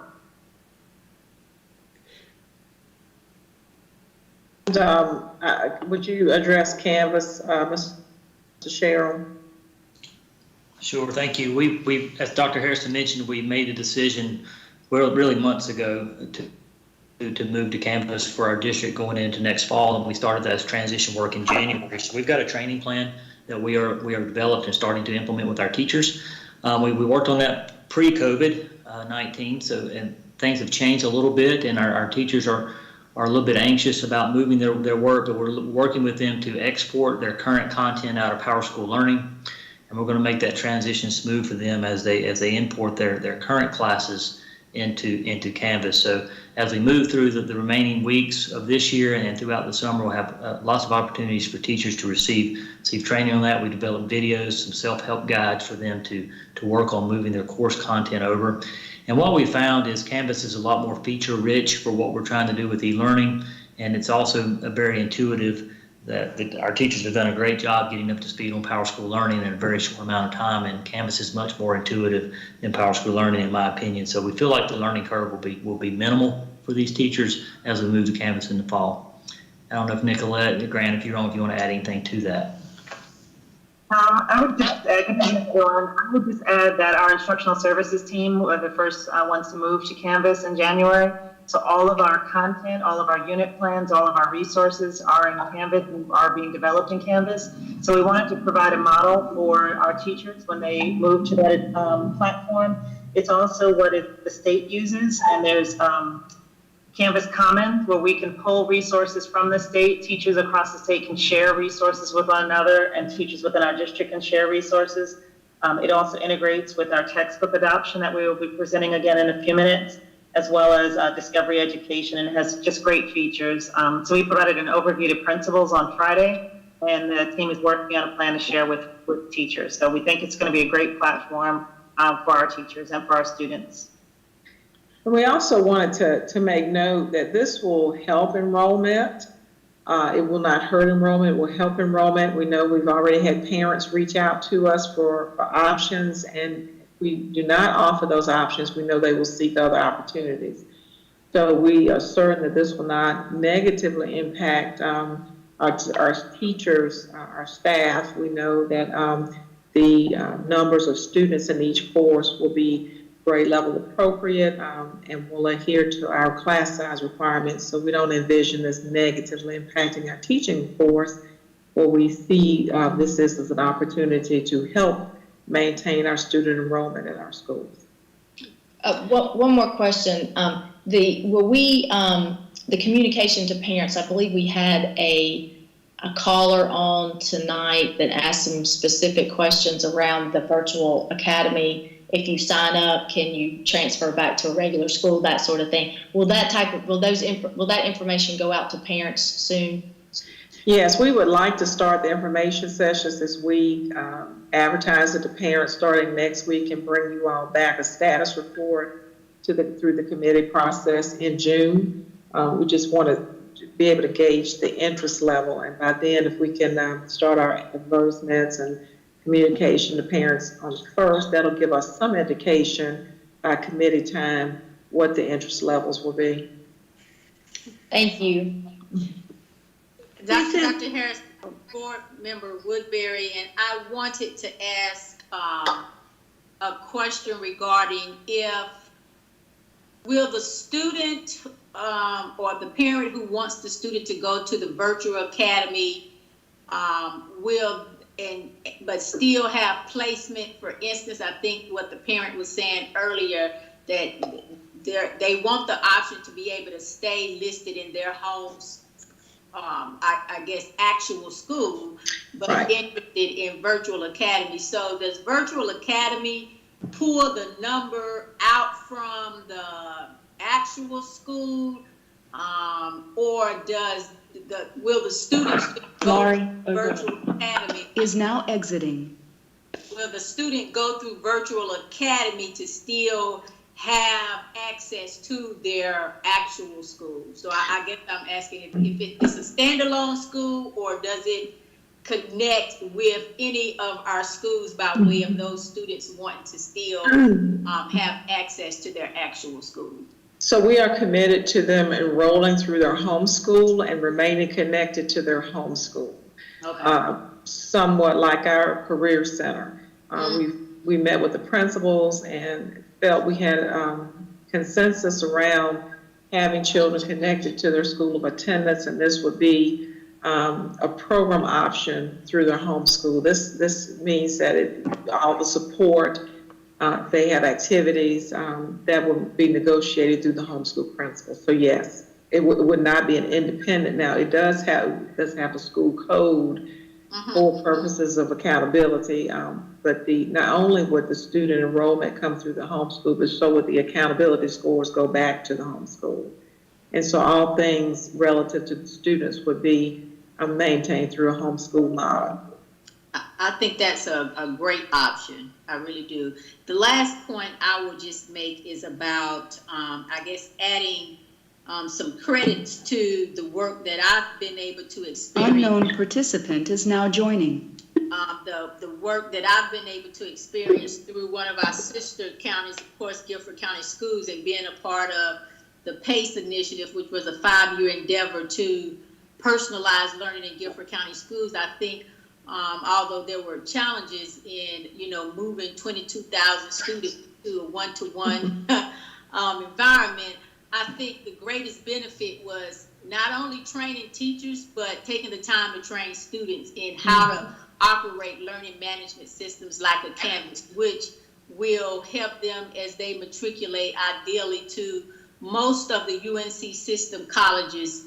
Have migrated from Blackboard to Canvas. I just wanted to add that piece as it relates to, we talk about the training for teachers, but we also need to think about how we train our students to effectively utilize learning management systems. That's great to know, great to know.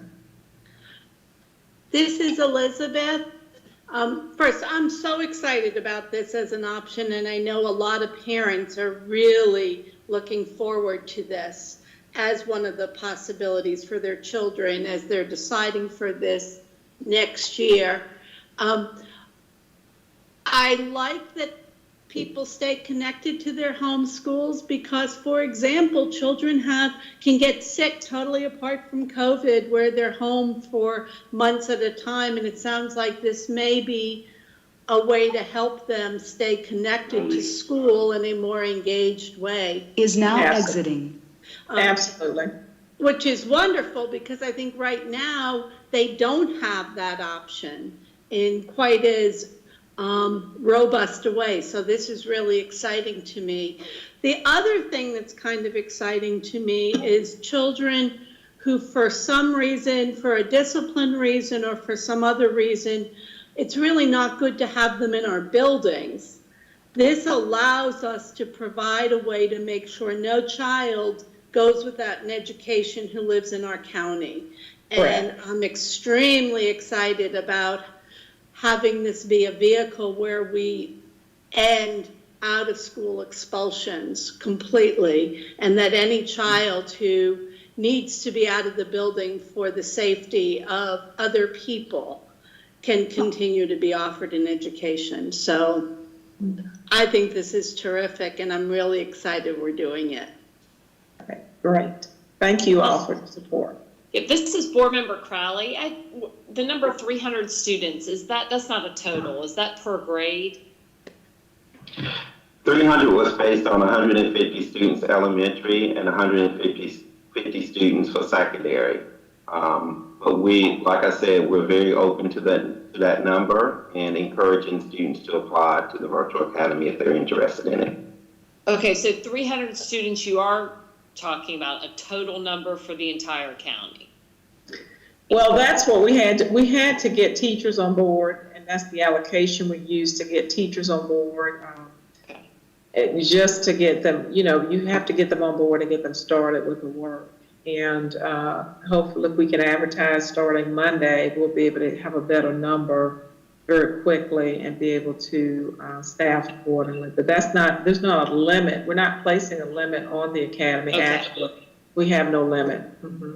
Okay, and also as far as registering for it, I'm a little confused. Are we trying to get people to commit to an entire semester or the entire school year, or will it be more fluid? They can kind of go in and out, like if somebody said, if they had a behavioral issue or another illness, that this would be an option. So we're going to encourage for continuity. We're going to encourage people, parents, to register their children for the year as they would any school, but we know that this is fluid and we can't hold them to that. So we hope that parents will enroll their children for the entire year so that there's a continuation. It also helps us with staff, but we know that we cannot hold them to that. And if parents need to come in for homebound or there's a challenge, and as Ms. Motsinger said, we need children to come in and out for a few weeks or a month to accommodate something that's going on at school or home. We want to be flexible. Okay, thank you.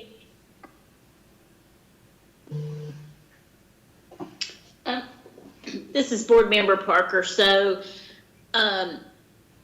if we do have increased enrollment, we will just continue. I mean, I guess will we have a cap on the number of students per class or per course that a teacher in Virtual Academy is responsible for?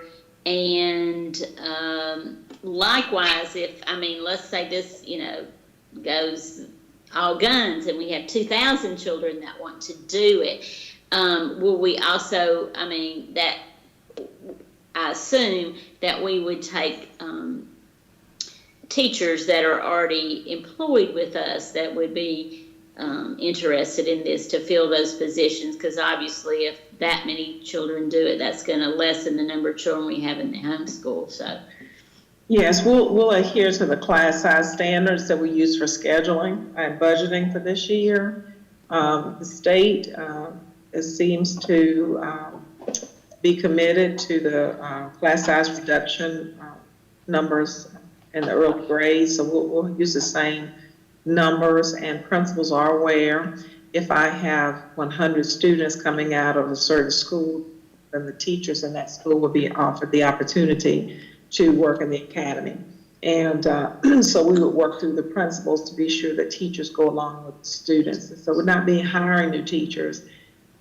It would mean saving jobs of teachers currently employed, but having them, and we do this every year anyway, we level based on enrollment. We would just do it a little earlier this time.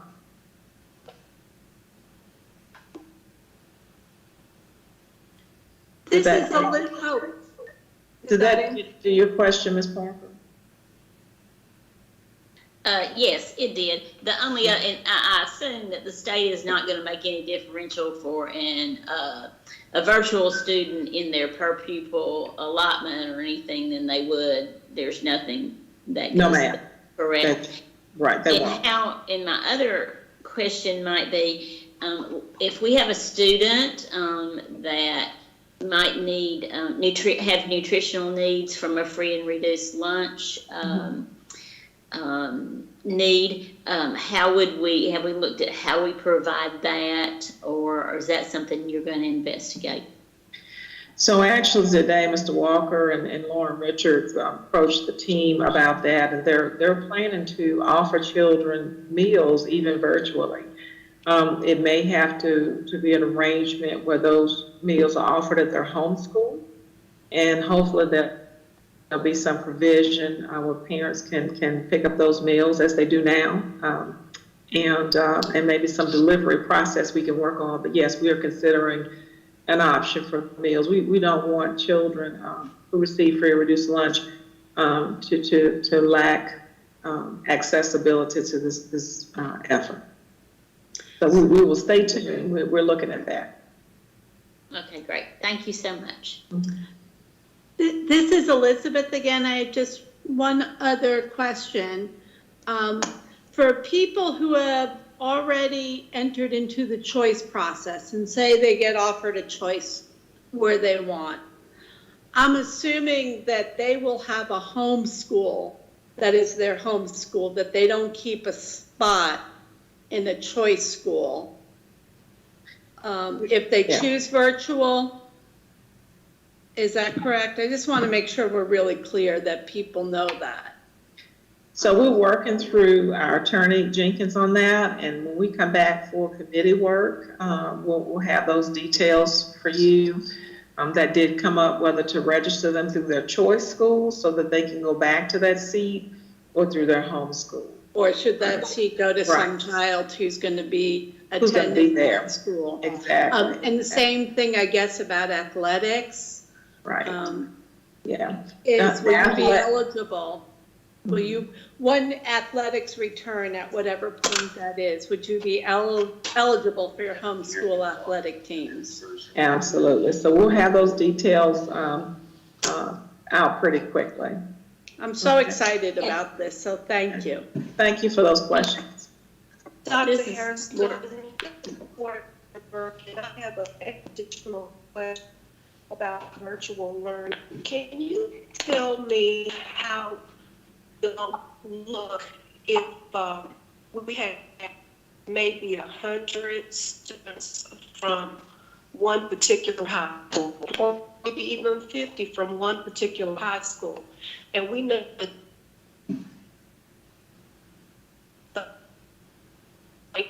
different content. So Ms. Burke, the plan is to use a synchrony model. And in using that model, that face-to-face model, a teacher would have a schedule built just as they would on a regular day, and a student would have a schedule built as they would a traditional day to interface with that teacher. So we would build a master schedule as we would a high school schedule. Students, if they had an 11 a.m. English course, they would log on at 11 a.m. and have that teacher face-to-face, and we would not keep schools separate. So English 9, we would not say this is the, East Forsyth English 9 course or the West Forsyth English 9 course. We would enroll students, to be sure the classes are diverse and gender and all other aspects. So we would use a scheduling process that's similar to the Career Center. Kids would have mixed classes and would not be school specific. And so that would be how the teacher would have the same schedule as the students as they would walking into a brick and mortar environment. Okay. A little different for elementary. Because they will use a synchrony and asynchrony model. Some of it will be face-to-face, but kids do need time to work offline in small groups. I was just wondering, thank you for that explanation. That helps me a lot. But I'm also wondering, because Dr. Pratt said that if we have 100 students from one school, that's where the teacher would come from that school. The principal would have to decide which one. And because of maybe not having, if I'm an English teacher, and I have only 50 kids from this school where I teach, would I have to teach part-time virtually and part-time face-to-face at the brick and mortar school? Do you think that we're going to run into that issue? I don't think, I don't. I think what's going to happen is things tend to, when we have to, share or adjust for enrollment in the fall, typically we're looking at averages. And so oftentimes, we probably will have teachers that email us and say, yes, I want to be on board with this. So, but the teachers will come from the schools with the enrollment losses. However, the number attributed to the school will not lose. So if a school, let's say that, Kernersville Elementary loses 100 students, her school FTE will continue to show and report the 100 students. It's just the teachers will be assigned to the virtual program. And so that school doesn't lose guidance counselors. They don't lose the principal school count because they will ultimately be responsible for the testing of those students. And so this is something that we're actually going to look to other districts. There are 4 other districts with virtual academies, and we're going to look to them for some of their procedures relative to staffing. Now, if this was something that we started last year, we could just staff for this, but since we've already hired in a lot of our schools, principals, I think principals, what I received was we're willing to, they really want to work with us and support their children and all children. They just want to share in the decisions about teachers, and we're going to invite them to do that. Thank you.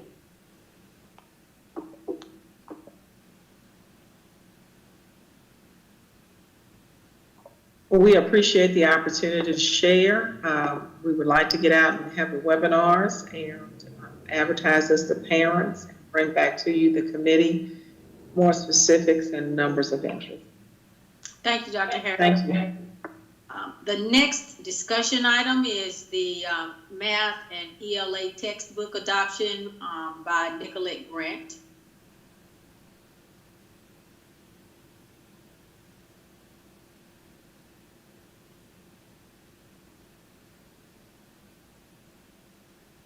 Sorry, I was trying to share my screen at the same time and it wouldn't let me unmute. Good evening, Chair Woodbury, Vice Chair Calvert-Hayes, Superintendent Hairston, and board members. I'm going to share my screen, and as I do that, I'll just kind of give a preface to tonight's presentation. On May 12th, we presented a full textbook adoption detailed presentation to you. Are you able to see the screen right now? Yes. Okay. Could you move the slideshow for me? I think it will help channel 2 staff. Yes. Okay. All right, so I've enlarged the slideshow. Can you see this now? Okay. So on May 12th, we gave a very detailed, comprehensive report of our ELA and math textbook adoptions. That presentation included the age of our current books, the EOG scores and performance of our students, and the process for our textbook adoptions, as well as our final selection. Tonight, what we have done is abbreviate those presentations and combine them into a one overview. So we'll be sharing that this evening. With me presenting will be our Director of Elementary ELA, Stephanie Ward, our Director of Secondary ELA, Melissa Agee, and our Director of Mathematics, Dr. Velvet Symington. So the first thing that we shared last time was our framework for teaching and learning. Every decision that we make within instructional services regarding the curriculum that we recommend for purchase, the curriculum that we create, the assessments that we will be analyzing, the professional development that we design will all be based on this framework.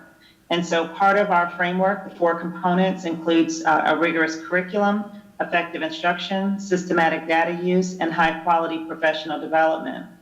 The textbook adoptions that we are sharing tonight are one component of a larger picture. That's one component to make sure that we have rigorous standards aligned current resources that have been reviewed and approved by Ed Reports. And so this is one piece of the puzzle. We also need to make sure that we support our teachers with effective instructional practices, that we help our teachers to analyze data effectively and make decisions based on that data, and that we provide high quality, ongoing, job-embedded professional development throughout the year. So even though tonight we're just presenting the textbook portion of this, we just want to make sure that you realize that this is just part of the equation and that we do have a plan for, if approved, to make sure that we provide the professional development and support for our teachers to help them to use that curriculum most effectively. Again, with our framework, we have several attributes that we want to be aware of and help our teachers to create for our students. And that's an environment of growth mindset and high expectations, differentiation and personalization, equity and culturally responsive practices, and then positive social, emotional, and academic learning environment for our students. And to the end that we know where we are with the COVID-19 and certainly with coming back in the fall, we want to make sure all of this is able to be done in a blended model. So if e-learning occurs, that this can be done both face-to-face or with e-learning. Okay, next, Stephanie Ward will go over our textbook selection process and our choice for our elementary ELA. Good evening to each of you. For the ELA and math textbook selection process, the following steps were followed by each ELA and math, elementary and secondary. The process began with a needs assessment and looking at our current status of our core resources and the different variabilities from one school to the next. With our adoptions, some range from 10 years ago all the way back to 18 years ago. Also in this needs assessment was looking at our EOG scores, which have an average range of grade level proficiency from around 50% to closer to 60% in some years in some content areas, but over an average it's around 50% for grade level proficiency. So in this needs assessment of our teachers and principals sharing the needs for a consistent core resource that is more up to date and aligned to our current standards, then the research portion began. And through the research and review, this included, as Ms. Grant said, looking at ed reports, ratings by other states, reviewing samples from various vendors and research. And through that, then a pilot process began with the different companies that were selected to be reviewed and also to be piloted at various schools across the district. From this portion, this is how we gather our stakeholder input from the pilot schools, as well as having every teacher the opportunity, K-12, to review either print or digital samples and to provide input to ELA and math through a textbook evaluation tool. Their input was then compiled together and shared with the next step, which is the final textbook selection committee. This committee reviewed the input from the teachers. They also had vendor presentations, and then their recommendation was submitted to Dr. Harrison and to you at our previous May 12th meeting. We would then begin to work on an implementation plan, which would involve professional development and training beginning this summer. And through this, we would also continue, not just within this summer and this fall, but throughout the next year as well as years to come, to provide coaching and job-embedded professional development and support around this resource, as well as our framework for teaching and learning. For elementary ELA for K-5, the resource selected was McGraw-Hill Wonders Program. This is for a 5-year adoption. We had currently at our last meeting had asked for print and digital resources for K2 and then digital resources for grades 3-5. Grades 3-5 would also receive teachers' editions and print hard copy for them. And we're also looking at the possibility of other books to support the units within 3-5. With professional development this summer, teachers would come for 2 days of paid professional development. July 20th through the 23rd is a possible tentative date. And then also, depending on our school calendar, another option for those who may be teaching summer school or who cannot attend the July 20th through 23rd virtual training, August 3rd through the 7th. This professional development would be on the Wonders resources, as well as our instructional services teams, pacing guides and unit plan overviews, and making sure that we have training to build capacity within our teachers around the literacy framework and instructional routines needed to implement this core resource. PD and coaching would continue throughout the year. McGraw-Hill is well and suited to be able to provide professional development training to us not only this summer, as well as face-to-face and virtual, depending on our needs, as well as throughout the year and years to come. I will now let Melissa Agee share with you about secondary ELA. Good evening. Thank you, Stephanie. For the 612 English Language Arts, our textbook committee selected a 5-year adoption of Houghton Mifflin Harcourt. This adoption will include the digital textbooks as well as hard copies of novels.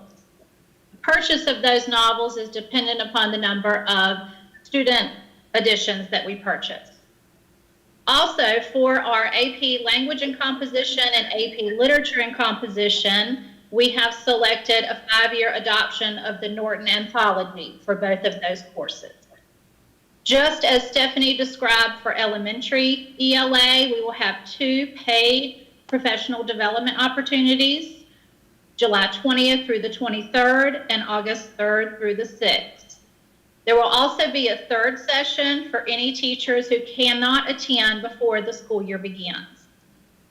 This professional development will help teachers learn how to navigate the digital resources, as well as how to integrate our unit planning organizers with the new resources. Secondary ELA, as well as HMH, will continue that professional development through the school year and also throughout the 5-year adoption.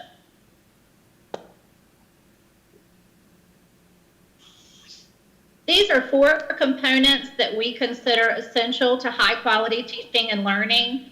Curriculum, instruction, assessments, and professional development should be an integral part of teaching every subject.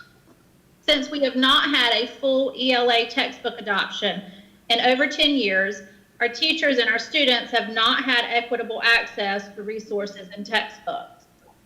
The adoptions of these textbooks and resources will allow us to increase our capacity in each of these critical areas and therefore significantly impact student learning.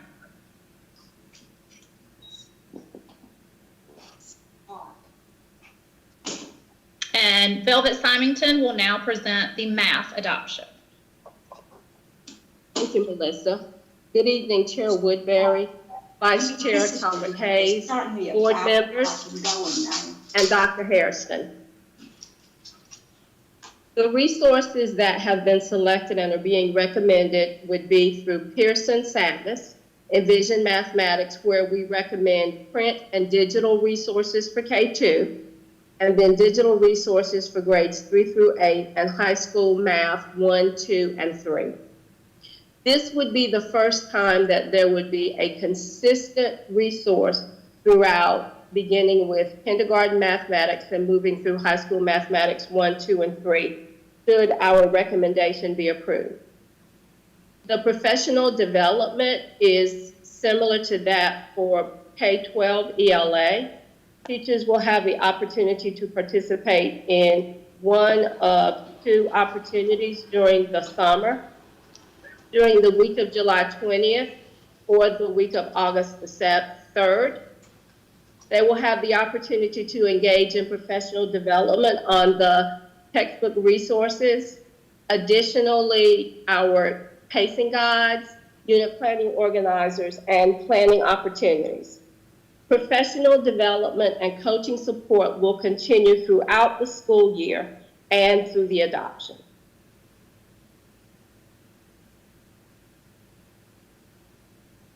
Mathematics has, particularly at the high school level, a large number of courses. So in addition to the high school mathematics 1, 2, and 3 courses, there are some foundational courses as well as some fourth math courses and AP mathematics courses where digital adoptions were recommended. Foundations of North Carolina Math 1 and North Carolina Math 4, the vendor choice is Walsh Education. For discrete mathematics for computer science, pre-calculus and AP Calculus AB, the recommended vendor is Cengage. For our AP Calculus BC course, the recommended vendor is Wiley Plus. And for our AP Statistics course, Bedford, Freeman, and Worth make up the recommended vendor. For our fourth math courses, as well as our AP Mathematics courses, there will be opportunities for teachers to attend and participate in either of the July 20th week or August 3rd week of professional development, where they will engage in professional development based on the publisher resources, as well as our district level instructional resources around the areas of pacing guides, unit planning organizers, and opportunities to participate in facilitated planning sessions.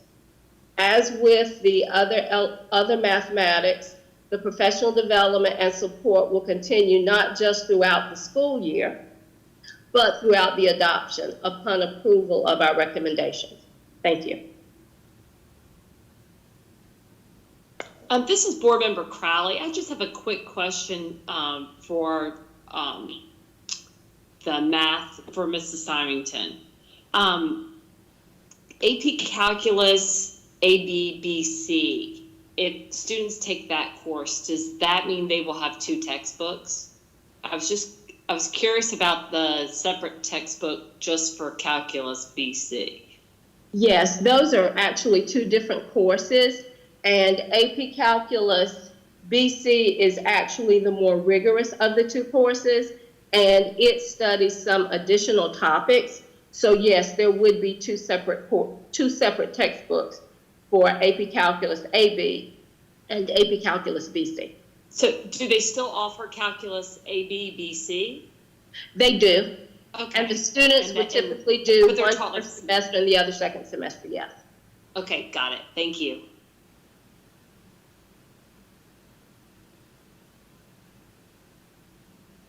This is Board Member Parker. As we have new staff and new teachers each year, or even maybe mid-year come in at all levels, will the vendors be doing the training for these new teachers, or will that be done on within our system, or how will those teachers be trained? I know it's always important for them to understand exactly how a book adoption works and how best to serve students with it. So how's that going to work? Is that a part of the contract? Hi, Ms. Parker, this is Velvet. For the area of mathematics, there is a certain number of professional development days that are built within the purchase. And we'd have around 30 days in the area of mathematics that would be spread out over the life of the adoption. So there would be opportunity for any new teachers to receive training in the area of mathematics on whatever textbook that they're going to be teaching using the particular course, as well as we would also be providing support and follow-up from my office and team. All right, and what we're asking for all of the textbook companies are to first build the capacity of our instructional services team so that we can support our teachers. And then several, I know with Wonders, several of the companies also have digital on-demand professional development that we can embed in our Canvas resources so that teachers can have just right then job embedded video support as well. But any teacher that comes to our district, we will be developing an onboarding professional development plan to help them get acclimated to all of our instructional resources, all of our digital resources. So throughout the year, there would be onboarding and professional development for teachers. Great, thank you. This is Board Member Burke. I apologize if I missed this. I was disconnected briefly, but I'm back now. So my question pertains to for English language arts. Well, no, I'll start with elementary. Elementary grades 3 through 5. I received several emails from concerned teachers about not having the printed resources. And I'm just wondering, what would that additional cost be? So to add, the 3.5 would be just under another $1 million for 3.5. Okay, and if you would just carry me on through with secondary ELA 6 through 12. For print? Yes. Okay, so I'll have to look that up. So give me a minute on that. Melissa, if you find it before I do, we'll pull that up. Okay, thank you so much. I realize you don't have it handy, and if you have to tell me later, that will be fine. Okay, I'll pull it up and I'll send that to you. Okay, thank you so much. And then I wanted to ask, I know we talked about, I heard Mrs. Symington, I heard the elementary director and the secondary director say that professional development and coaching will continue throughout the year. Will it be provided by the Wonders and by Envisions? Will it be provided by the companies that we purchased the resource from? Yes, Board Member Burke, it will. We have Wonders, and Ms. Symington also spoke to this. We have multiple days built throughout the year that we can use them, as well as we're going to make sure that our district ELA and math coaches are well trained as well to support that. Also, there's lots of also kind of virtual professional development things that we can build in to Canvas as well, should there just be like a singleton person hired through the year. But we'll also make sure that as we have pockets, because lots of times we have late hires or in the middle of the year we have people come on board, that it's an ongoing onboarding, that we bring our new teachers and that they get quality training as they're hired, depending on when that is throughout the year, that they get that support. Well, I am so happy to hear that we will have a timeline for this continuing professional development throughout the year. And I do apologize if I did miss this information. Thank you so much. You're welcome. Thank you.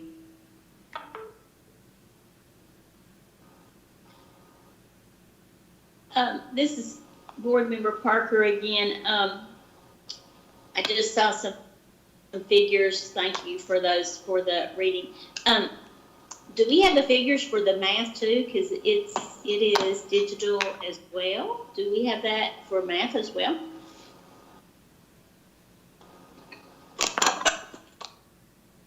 Yes, we have for 3.5. If you were looking for 3.5 math, is that the question? If it was print rich for 3.5? Yes, or any of the digital math. So for the math, it would be about 150,000 increase for print in 3.5 math.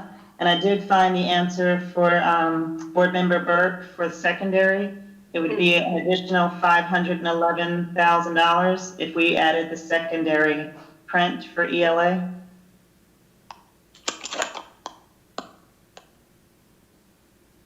And it would be about another $1 million if we did all of secondary math in print.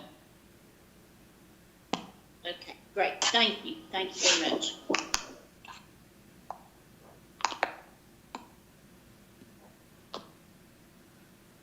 Thank you so much, Ms. Grant. I really, I would love for the board to consider how we could possibly make this these printed resources available for English and for math. I know that it is crucial, it's necessary for our students to have the printed resources, especially thinking about the different learning styles and the different learners that we have and how we can meet the needs for everybody. I would love for us to really think about how we can make sure these printed resources are available. Thank you.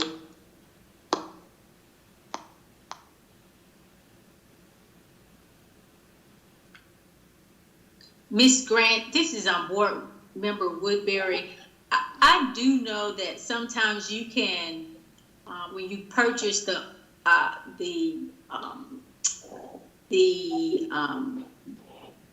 virtual, I guess, version of the book or just the online materials, they give you options to also print, if you want to, the online materials. Are there any options like this for any of the adoptions?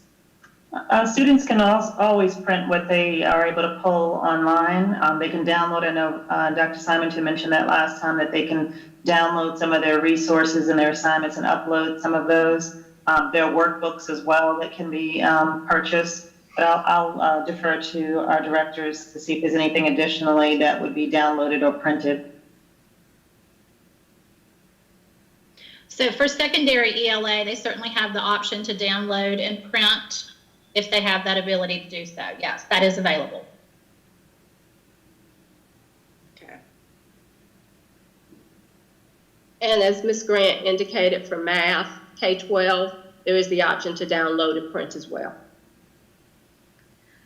I guess then the question would be for the superintendent, what is the likelihood that we can prepare for those students who would like to print the online materials as an option? I will say that I agree with Board Member Burke that students learn differently. I think we live in an age now that most of them prefer all online instead of paper copies, but I think if we can support those students in this, as we call it, personalized learning environments, so that if they do want the printable copies of what's online, that, you know, we can accommodate them.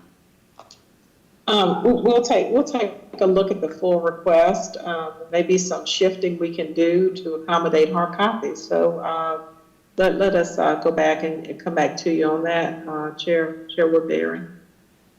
Thank you. This is Board Member Parker again. And also, I know sometimes EC students will have it in their IEP that they need, you know, hard copies of things. Even if we don't provide that for every student, is it still available for us to get a certain number of copies to accommodate those modifications in an education plan, or just for even a student maybe that is best suited to their learning? Yes, ma'am. Like it's a 504 plan, we would use our print shop to print those. Yes, ma'am. Okay, so we would do those instead of, we wouldn't have to have another agreement with the vendor to provide workbooks or hard copies of any of that. Yeah. Correct? We'd be able to print them off. We would have to look at the copyright laws, but we would, there are certain materials that we can print, consumables that we might be able to pay a fee for to print. So let us look a little bit further. It sounds like the question is about, you know, the hard copies, and I think we all, you know, we acknowledge that that was a teacher request as well, but trying to work in the confines of a budget, sometimes you do the best you can do. So, but let us go back and take a look at that request and see what we can bring back to you. Okay? Sure. Thank you. Thank you. Thank you. Are we ready for the last discussion item? If there are no more questions about the textbook adoption? Okay, thank you, Ms. Grant, and your wonderful staff.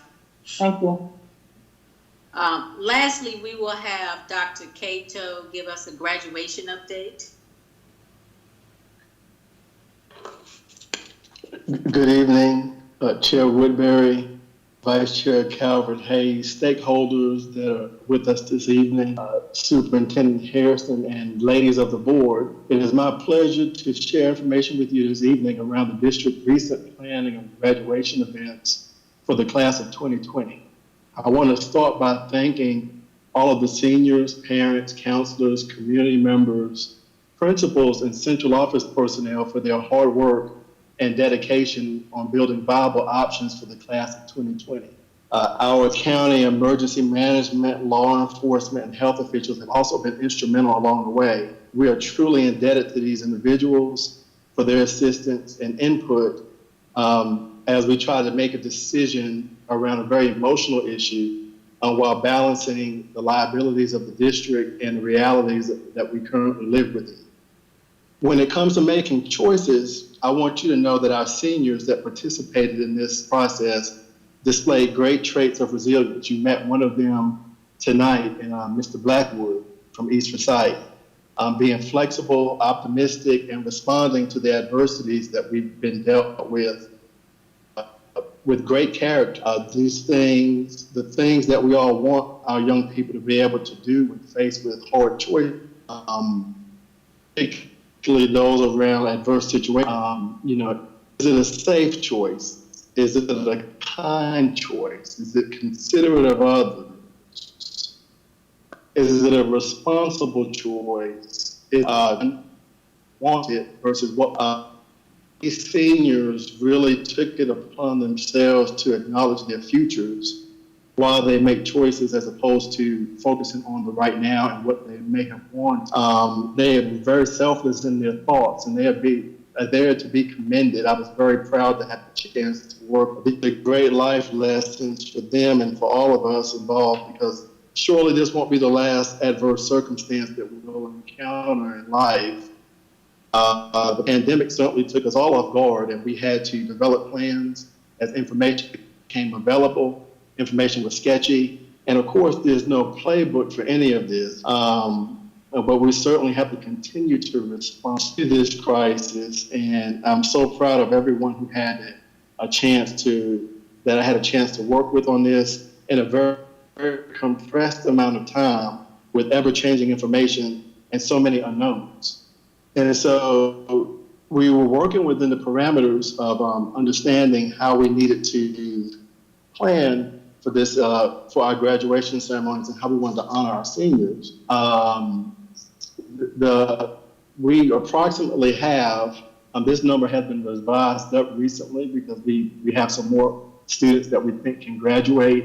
And so we have approximately about 3,900 graduates in Winston-Salem, Forsyth County schools across 16 high schools. Graduating classes range in size from about 25 to over 6. Governor Cooper's most recent executive order, as we know, has limited mass gatherings to no larger than 10 individuals, outdoors no larger than 25 individuals, and that order will remain in effect throughout the month of June. While throughout the state are seeing COVID-19 cases leveling off, Forsyth County's trends have continued to be a challenge and have increased significantly over the past few weeks.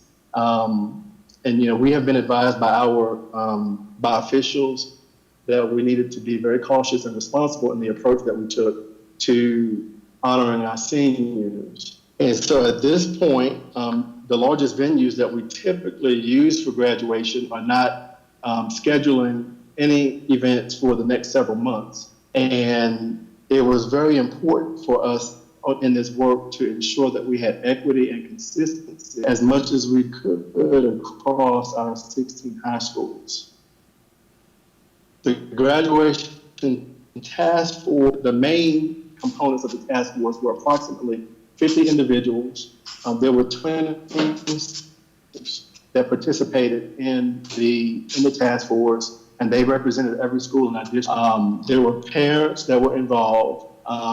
There were actually 7 parents who were sampled and requested to be a part of the committee, and only 4 responded. And so we had 20 students and 4 parents representative of the diversity of our schools, community members, principals, and central office personnel, and that we were charged with coming up with the most reasonable, rational, and responsible options for the class of 2020. The graduation task force expressed a sincere desire to balance on the commitments of our seniors, accomplishments of our seniors after this year while protecting the health, safety, students, family, faculty. Task force members wanted to offer multiple ways to provide closure to the class of 2020. And the task force input resulted in a sort of a hybrid of several different options, which included the virtual option, the drive-up concept, and we have committed to offering a traditional face-to-face option once conditions were safe to do so. These are the considerations and constraints that we work within. Of course, the health and safety of our seniors, families, faculty, and staff. Initially, the group considered the traditional ceremony, of course, which is what everybody would have wanted, a modified face-to-face ceremony, a drive-in, and a virtual. They were,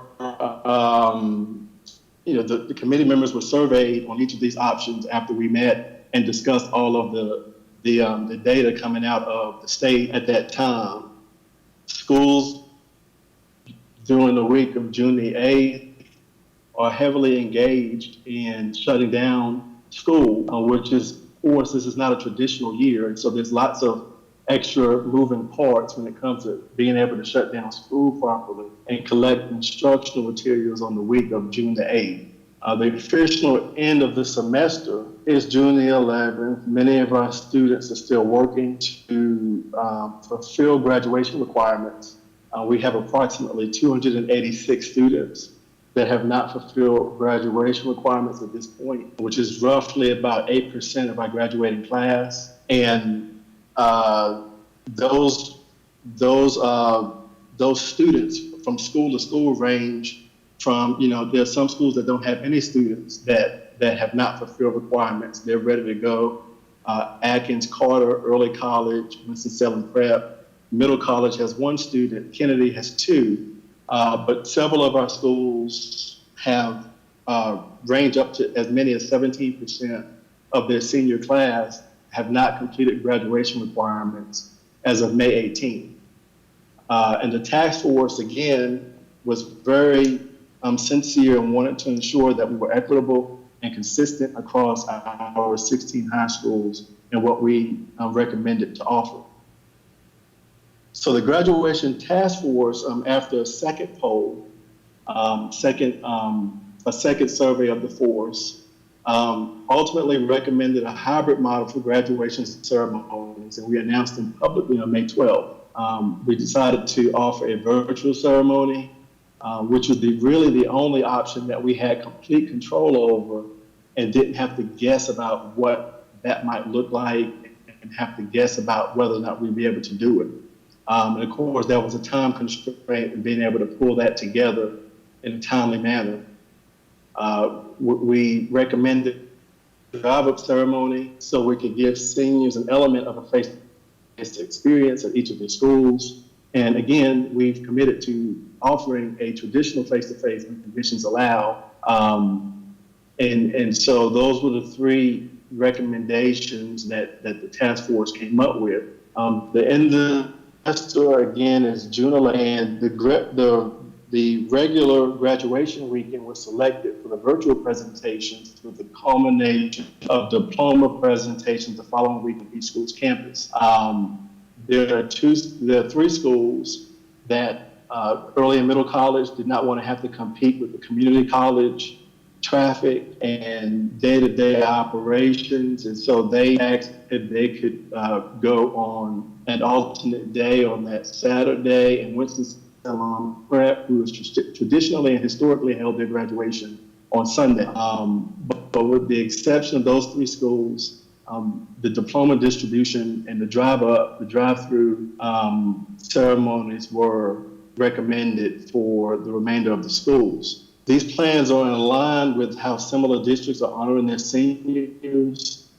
And as I stated before, when we polled the group, giving them the constraints and the information from the staff, it was overwhelmingly supported that there was overwhelming support for this hybrid model.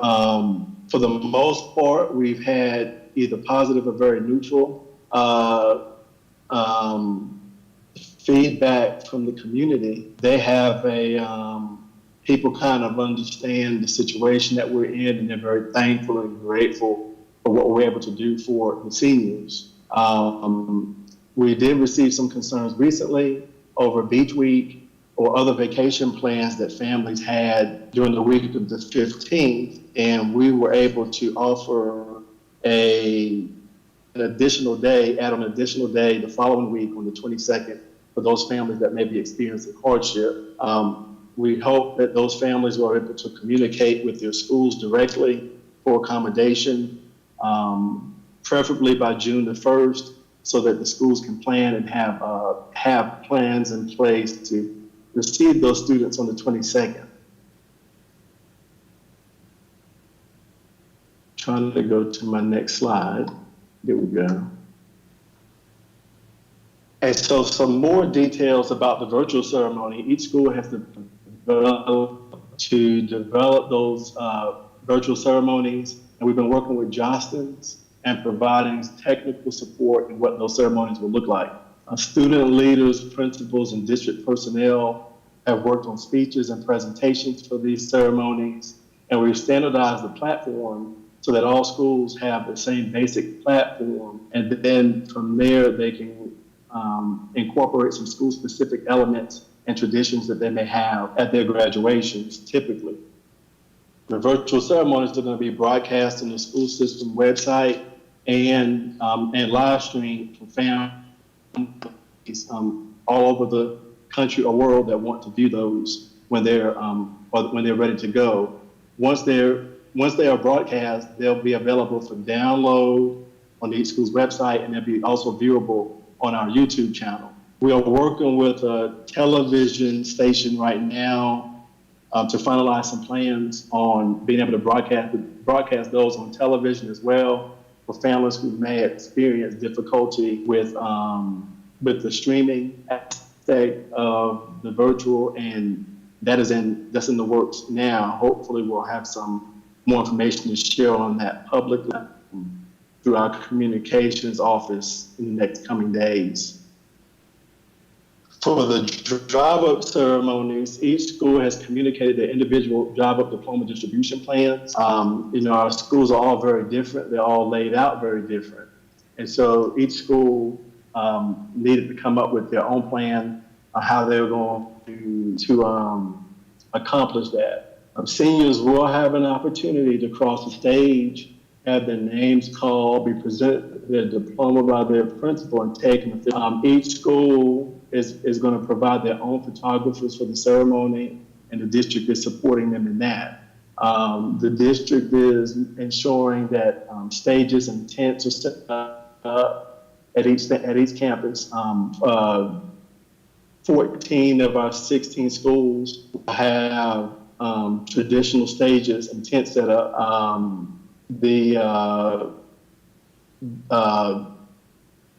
We're assisting with decorations and security for each of the schools' drive-up ceremony and staging areas. And as I mentioned earlier, our law enforcement partners, the Sheriff's Department, Winston-Salem Police, Colonelsville Police, Forsyth Tech Community College, and North State Security are all working in conjunction with the district and making sure that all of our ceremonies are covered. And we have overnight security for the stages to prevent vandalism. It's quite an operation, the way that everybody has come together to make this happen. Each school will handle their own sound systems. Each school has a sound system that they can use for the ceremony and callings, and they're going to, within their own staff, to make sure that there's a sound technician available. And again, as I stated before, families experiencing hardship with participating in the drive-up ceremonies of any kind of hardship are asked to inform their principal by June 1st, if possible, for accommodations.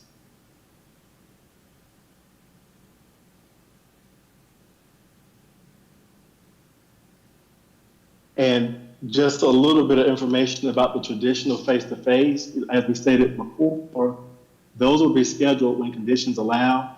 Our largest venues currently are not scheduling events for the next several months because of the situation that we're in. And we have to be mindful that schools do not have staff after probably mid-June, definitely not in July. And so the first day of school for the upcoming year will be August 17th, and teachers will come back probably a week and a half before that. There's no calendar that's been approved. And so we've asked schools to maintain contact with the class of 2020 in order to be able to facilitate the scheduling of a traditional ceremony once conditions allow. And so with that, that's the end of my presentation. I will take any questions that you may have. Figure out how to stop sharing my screen. So Dr. Cato, this is Board Member Jones.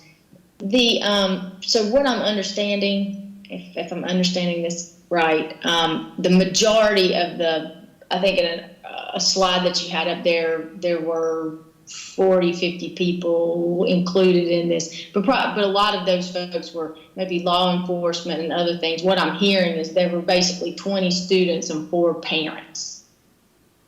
The only people who were actually surveyed were parents and students. So were all those surveys? Were all students surveyed, or just those 20 students and 4 parents? It was the 20 students and 4 parents. Okay, and I think you and I had talked, emailed a little bit that sometimes there was some confusion or some miscommunication or understanding of when they said a survey was sent out. The survey was just sent to those that were on, not to every senior in the district. Yes, ma'am. Okay. And the other thing is, were all of the 16 high schools invited to participate, and this was just those who did participate? All 16, all of the representatives to the superintendent's advisory council were invited, and all of the senior class presidents were also invited. Okay, so we invited someone from all 16 high schools. Yes. Okay, and then one last question, so that we are because we were sent an email about this. I think maybe a day or so before it was announced, and I think the announcement went out to the district when we were actually in the middle of our work session for May. I just have a question.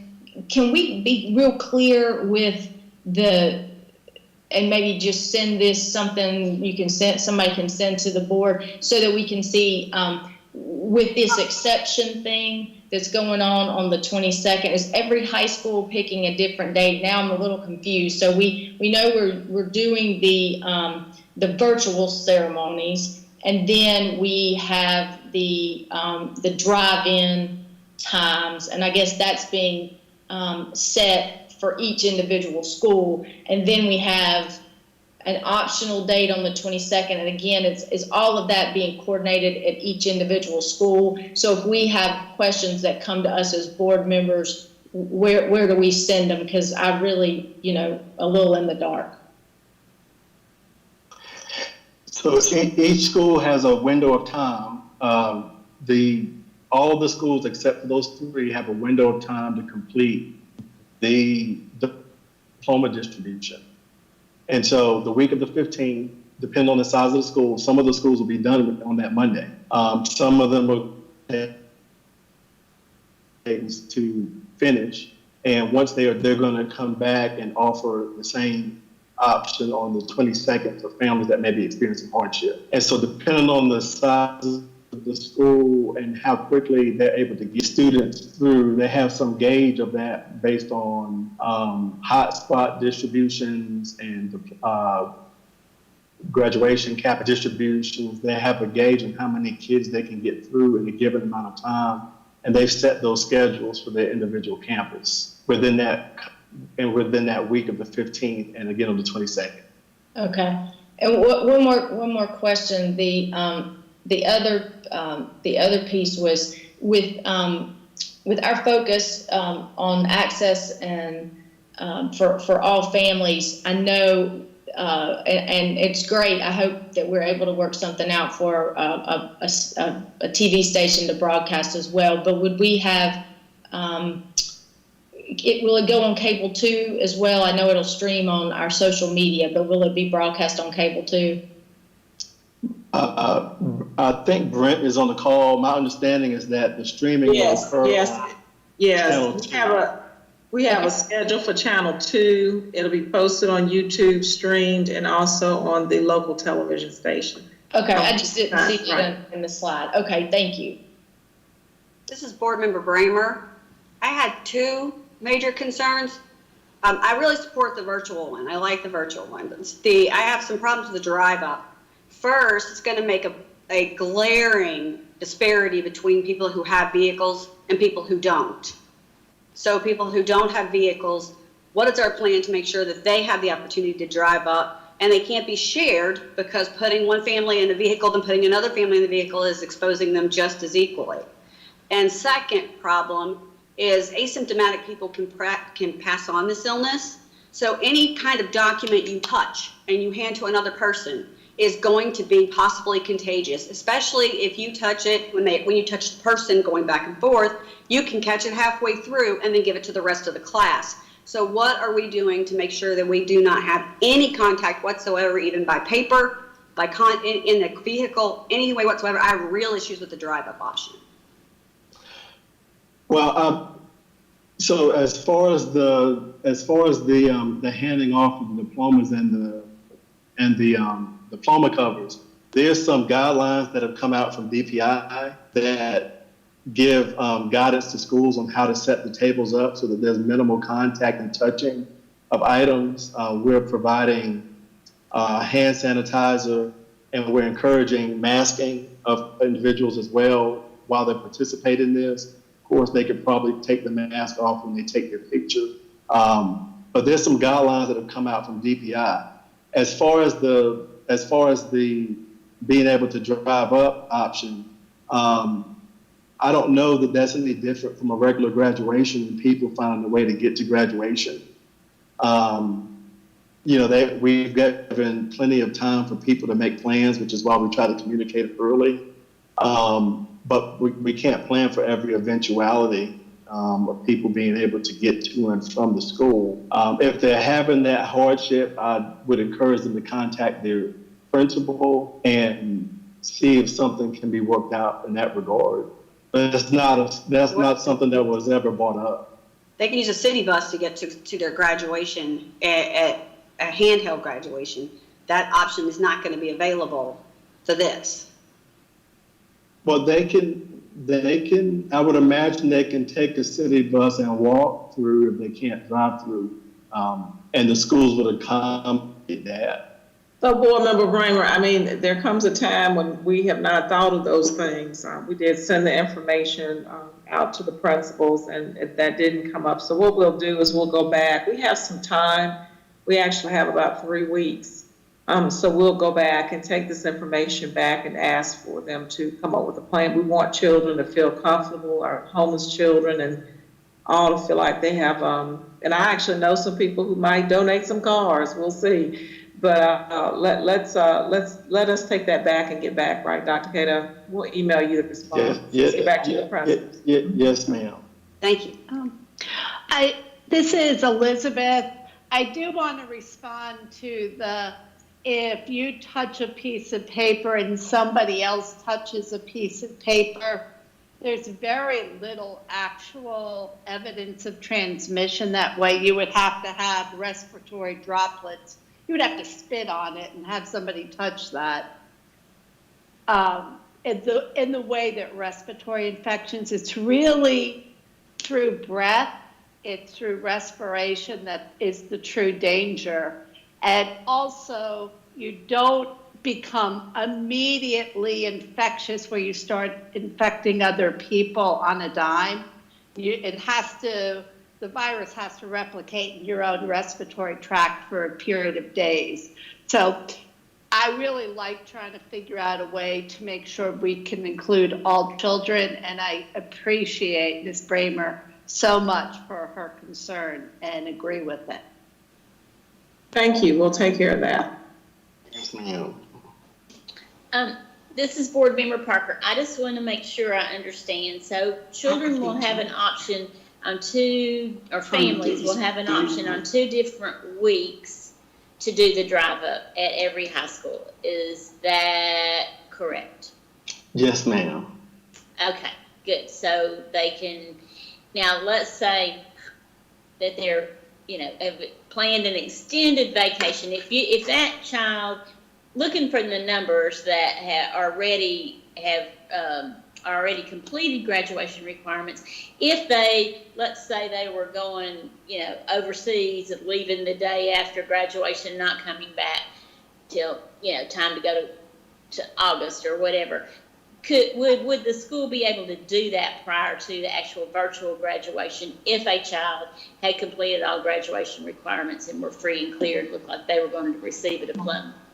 Not with the stage, Ms. Parker, because it's costing us pretty close to about $90,000 to erect all the stages and keep them secure. So the principals, we could would probably do something special for the student with given notice, but we couldn't we could not commit to having the stage. They're doing a lot of work to get the stages prepared so kids feel like it's a graduation activity. But they would notify the principals, and I haven't heard one that said it wouldn't work with them, but we couldn't commit to having the stage up before. Right.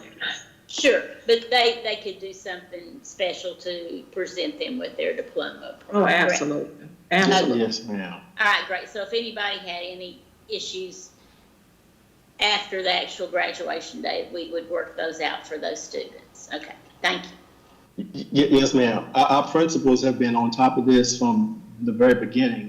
They've been very accommodating, and we've got some really good, strong high school principals that are making sure that their students are being taken care of. It's very hard for them as well, not being able to graduate your seniors in a traditional manner. It's been very difficult for them as well to help make decisions, but they will definitely accommodate. This is Board Member Elida Calvert-Hayes. I know before I participated in the latter graduations for the kids that weren't quite ready with their subjects to graduate at this particular time. Have we done any research on how we're going to do that and as to how we will handle something like that? Because I know there were right many that didn't make graduation at this time, but yet they did study and they were able to make graduation at a later date. And I just wondered where we stood on something like that is going to happen. And then 2, I want to thank you. You're not going to make everybody happy, no matter how hard you try. But I've seen a lot of work put into this. I've seen a lot of people spend a lot of time on this. And I know that your desire is for this to be the very best we can do under the circumstances. So, Dr. Cato and everybody that was involved, I just want to send a special thank you to you and let you know how appreciated you are on doing what you've done. Thank you. Yes, ma'am. About the other students and where we stand as far as a future graduation. Yes, ma'am. We are going to offer our traditional senior squeeze in summer school. Those students that don't quite make it over the bar in the specified amount of time. And what we're going to do is we'll probably offer the same options for them in July that we're offering currently. We began conversations about what the summer school graduation would look like just last week. So there will be a summer school graduation. Great. I'm glad to hear that. I think as a school board member, and you know, we board members gonna miss out too, because this is the greatest part of being a board member for Winston-Salem Forsyth County Schools. But I do thank you for everything that y'all done to make this possible. Yes, ma'am. And we hope that everybody will be able to spread out to the different schools as they do their diploma distributions. We'll get you all the schedules so you can participate as well. Thank you. I just have to echo Lyda. This is Elizabeth. You have done an extraordinary job, and I thank you. You're welcome. This is Ms. Parker, and I'd like to say that as well. I'd also like to do a shout out to the principals too, because I know that's been difficult, and from the different schools, and you know, and everything, and it's just a hard time, and nothing's going to be normal this year, and thanks for, you know, for making that, for hopefully being able to make that as normal as possible for our students, and I feel for them. Yes, ma'am. Thank you. Thank you, Dr. Cato. We have about 25 minutes before we reach our 10 o'clock period where we try to be finished with the board meetings, but I know that we're responding to, you know, a crisis, and we're trying to get right, you know, something that is probably, it's just not realistic. So I would like to I'd like to thank the board for your patience with getting through this meeting tonight, and all of the staff of Dr. Harrison in our community. I would like to go ahead and move us into the action items for tonight. And the first action item is the consider approval of the budget amendment number 3 and transfer number 3, which was brought to our attention in I think our work session 2 weeks ago. Is there a motion? This is Board Member Jones. Move approval. Second, Lyda Calvert Hayes. Any further question or discussion? Dr. Harrison, can you take the roll? Certainly, Board Member Chair Woodbury, Yes. Lyda Calvert Hayes, Yes. Andrea Bramer, Yes. Barbara Burke, Yes. Leah Crowley, Yes. Dana Jones, Yes. Deanna Kaplan, Yes. Elizabeth Motsinger, Yes. Carolyn Parker. Yes. All passes. Thank you. Our item is the approval of the purchase of transportation vehicles. Is there a motion? Board Member Crowley move to approve. This is Board Member Jones. A second. Chair Woodbury, I'm sorry. Do we have any further questions? Okay, thank you, Dr. Harrison. All right, Chair Woodbury, Yes. Lyda Calvert Hayes, Yes. Andrea Bramer, Yes. Barbara Burke, Yes. Leah Crowley, Yes. Dana Jones, Yes. Deanna Kaplan, Yes. Elizabeth Motsinger, Yes. and Marilyn Park. Yes. Motion passes. Thank you. Thank you. Our next item is the approval of the CTE computers and equipment. Is there a motion? So moved. Crowley, second. Any further question or discussion? Dr. Harrison, if you could take the roll. Board Member Woodbury, Yes. Chair, and Lyda Calvert Hayes, Yes. Andrea Bramer, Yes. Barbara Burke, Yes. Leah Crowley, Yes. Dana Jones, Yes. Deanna Kaplan, Yes. Elizabeth Motsinger, Yes. and Marilyn Parker. Yes. Thank you. Thank you. The next item is the approval of the K-12 math and ELA textbook adoption. Is there a motion? Board Member Parker moves to approve. Bramer, Second, third. John Thomas Blackwood is now exiting. Oh, okay. Any further question or discussion after the third? Thank you for that. I needed that, Board Member. This is why we have the 10 o'clock rule, because we all start a little. Exactly. Maybe we could just count off instead of voting. Maybe we could just count off instead of voting. Get to 9 and move on to the next. Chair Woodbury, Yes. Lyda Calvert Hayes, Yes. Andrea Bramer, Yes. Barbara Burke, Yes. Leah Crowley, Yes. Dana Jones, Yes. Deanna Kaplan, Yes. Elizabeth Motsinger, Yes. and Marilyn Parker. Yes. Thank you. The next item is to consider approval of the CTE course name change. Is there a motion? So moved. Second. Oh. Sorry. Any further? Second, Board Member Kaplan. Any further question or discussions? Dr. Harrison? Chair Woodbury, Yes. Lyda Calvert Hayes, Yes. Andrea Bramer, Yes. Barbara Burke, Yes. Leah Crowley, Yes. Dana Jones, Yes. Deanna Kaplan, Yes. Elizabeth Motsinger, Yes. and Marilyn Parker. Thank you. Yes. Motion passed. Our next item is to consider approval for renewal of the food service management contract. Is there a motion? Motion So to approve, moved. Member Kaplan. And Crowley, Second. second. Any further question or discussion? Okay, Dr. Harrison? All right, Chair Woodbury, Yes.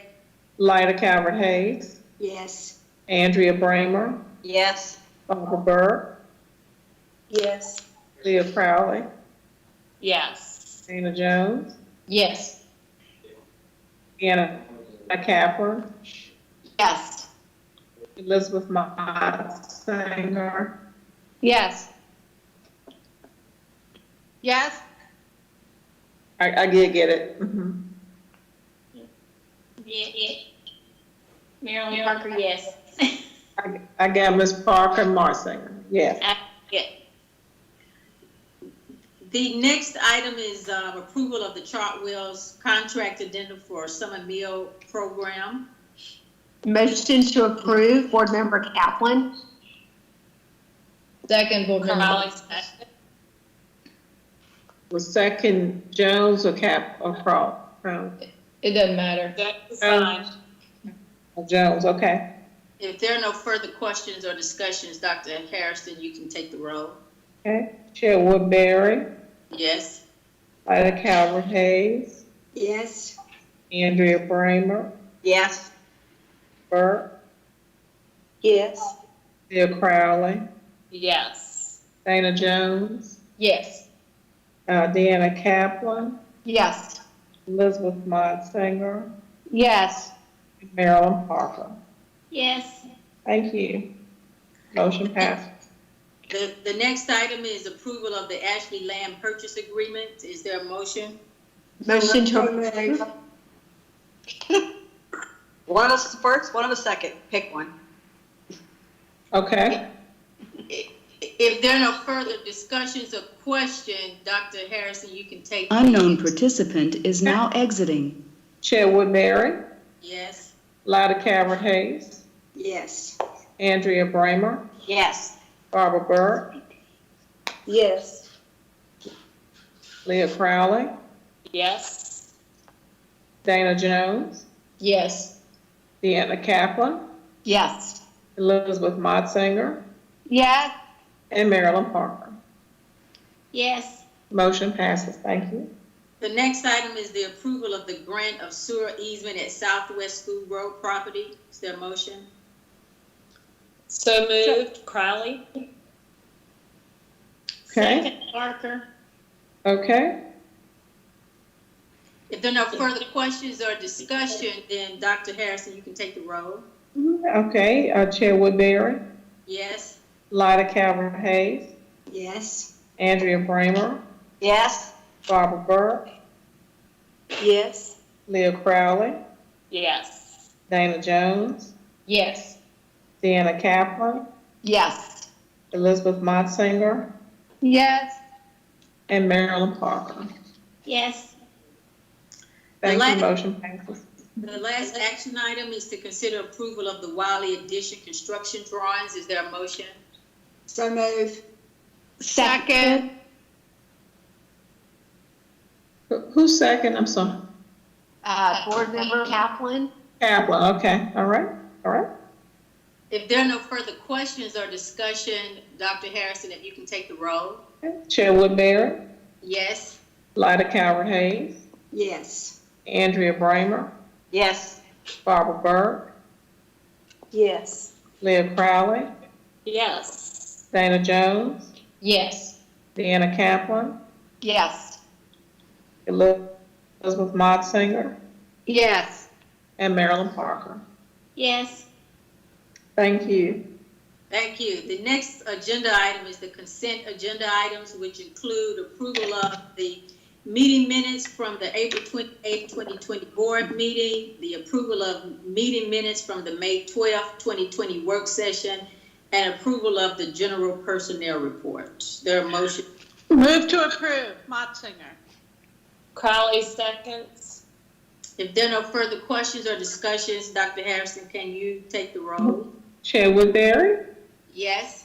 Lyda Calvert-Hayes, Yes. Andrea Bramer, Yes. Barbara Burke, Yes. Leah Crowley, Yes. Dana Jones, Yes. Deanna Kaplan, Yes. Elizabeth Motzinger, Yes. and Marilyn Parker. Yes. Thank you. Thank you. Our next agenda item is a meeting open to the public. I think we do have one comment for tonight, but I will say that we are about to end our Cable 2 viewing, so I want to thank those of you whom are viewing through Cable 2 for watching our board meeting tonight. If you still want to have access to the board meeting, from my understanding, you can access it through the team meeting link. And so you can watch, of course, through Cable 2, which we're about to shut down because we're going into the public comments, open public comments, but you still can watch through the team apps link. So I just want to be clear that all community members can still watch, just not through Cable 2. And so I think we have Mr. Alan Daniel, who will have comments for the open comments from the public. And I would just remind Mr. Daniel that this is the moment that you can talk about anything, but we still ask you to be respectful and kind and considerate, not bringing in any private or personal issues from student or personnel. And we will just ask that you stay true to our 3 minutes. So if you're on the line, Mr. Daniel, we're ready for you to begin your comments. Okay, good evening again, board. I want to address a couple of things. First is the security assistance. I really feel like the board needs to stop going to the county commissioners with a budget plus. This is a practice that started last year, and it really needs to stop. The board needs to present a realistic, easily defensible budget to the commissioners. If they choose to cut a requested budget item, they should be able to say what line they're not funding and why. For example, this time we've got safety and security, $1.5 million, textbooks, $12 million, and anticipated state mandatory salary increases, $406,000. That $406,000 is not really an option if the state approves improves pay increases. If the county doesn't fund that item, then the system has to come up with another $406,000. That money should be in the actual budget, not the just asked list. That money should be there, and then if we don't need it, we don't need it, and we have $406,000 in the budget. As far as spending money on vehicles and CTE, if that money was not in the current budget for those specific items, that money should revert to the states. I witnessed federal government do the same thing as an intern while I was in college. As the budget year came to an end in September, Marine Corps Air Station Cherry Point ordered furniture and equipment they didn't need to keep from losing the funds. This despite the fact that there were warehouses full of furniture and equipment from prior years. That's fiscally irresponsible, and it's why our nation has $1 trillion in debt. And that point right there is exactly why I always sign up to speak at the end of a board meeting, because it always seems to happen that something happens during the board meeting that the public ought to have an opportunity. Those are not the school's money. Those millions of dollars that roll through the screen, and it was millions, that's my money. That's the taxpayers' money. And as tight as everything is and is going to remain during this COVID crisis, to just spend money to not lose it is totally fiscally irresponsible. Thank you. Thank you, Mr. Daniel. So this concludes tonight's board meeting, and I want to thank the community for participating in our virtual meeting. I pray that we are all safe in our community. I hope everyone had a great Memorial Day holiday. I want to recognize those who fight for our freedoms and serve this country so that we can exist really in a safe in a safe country. And so that is absolutely a must, that we recognize the service of all of our military folk. And so with that, I will ask for a motion to adjourn the meeting. Board member Motion to adjourn. So moved. All in favor, let it know, be known by aye. Aye. Any opposed? Thank you. You all have a good night. Thank you. Good night. Good night. Good night.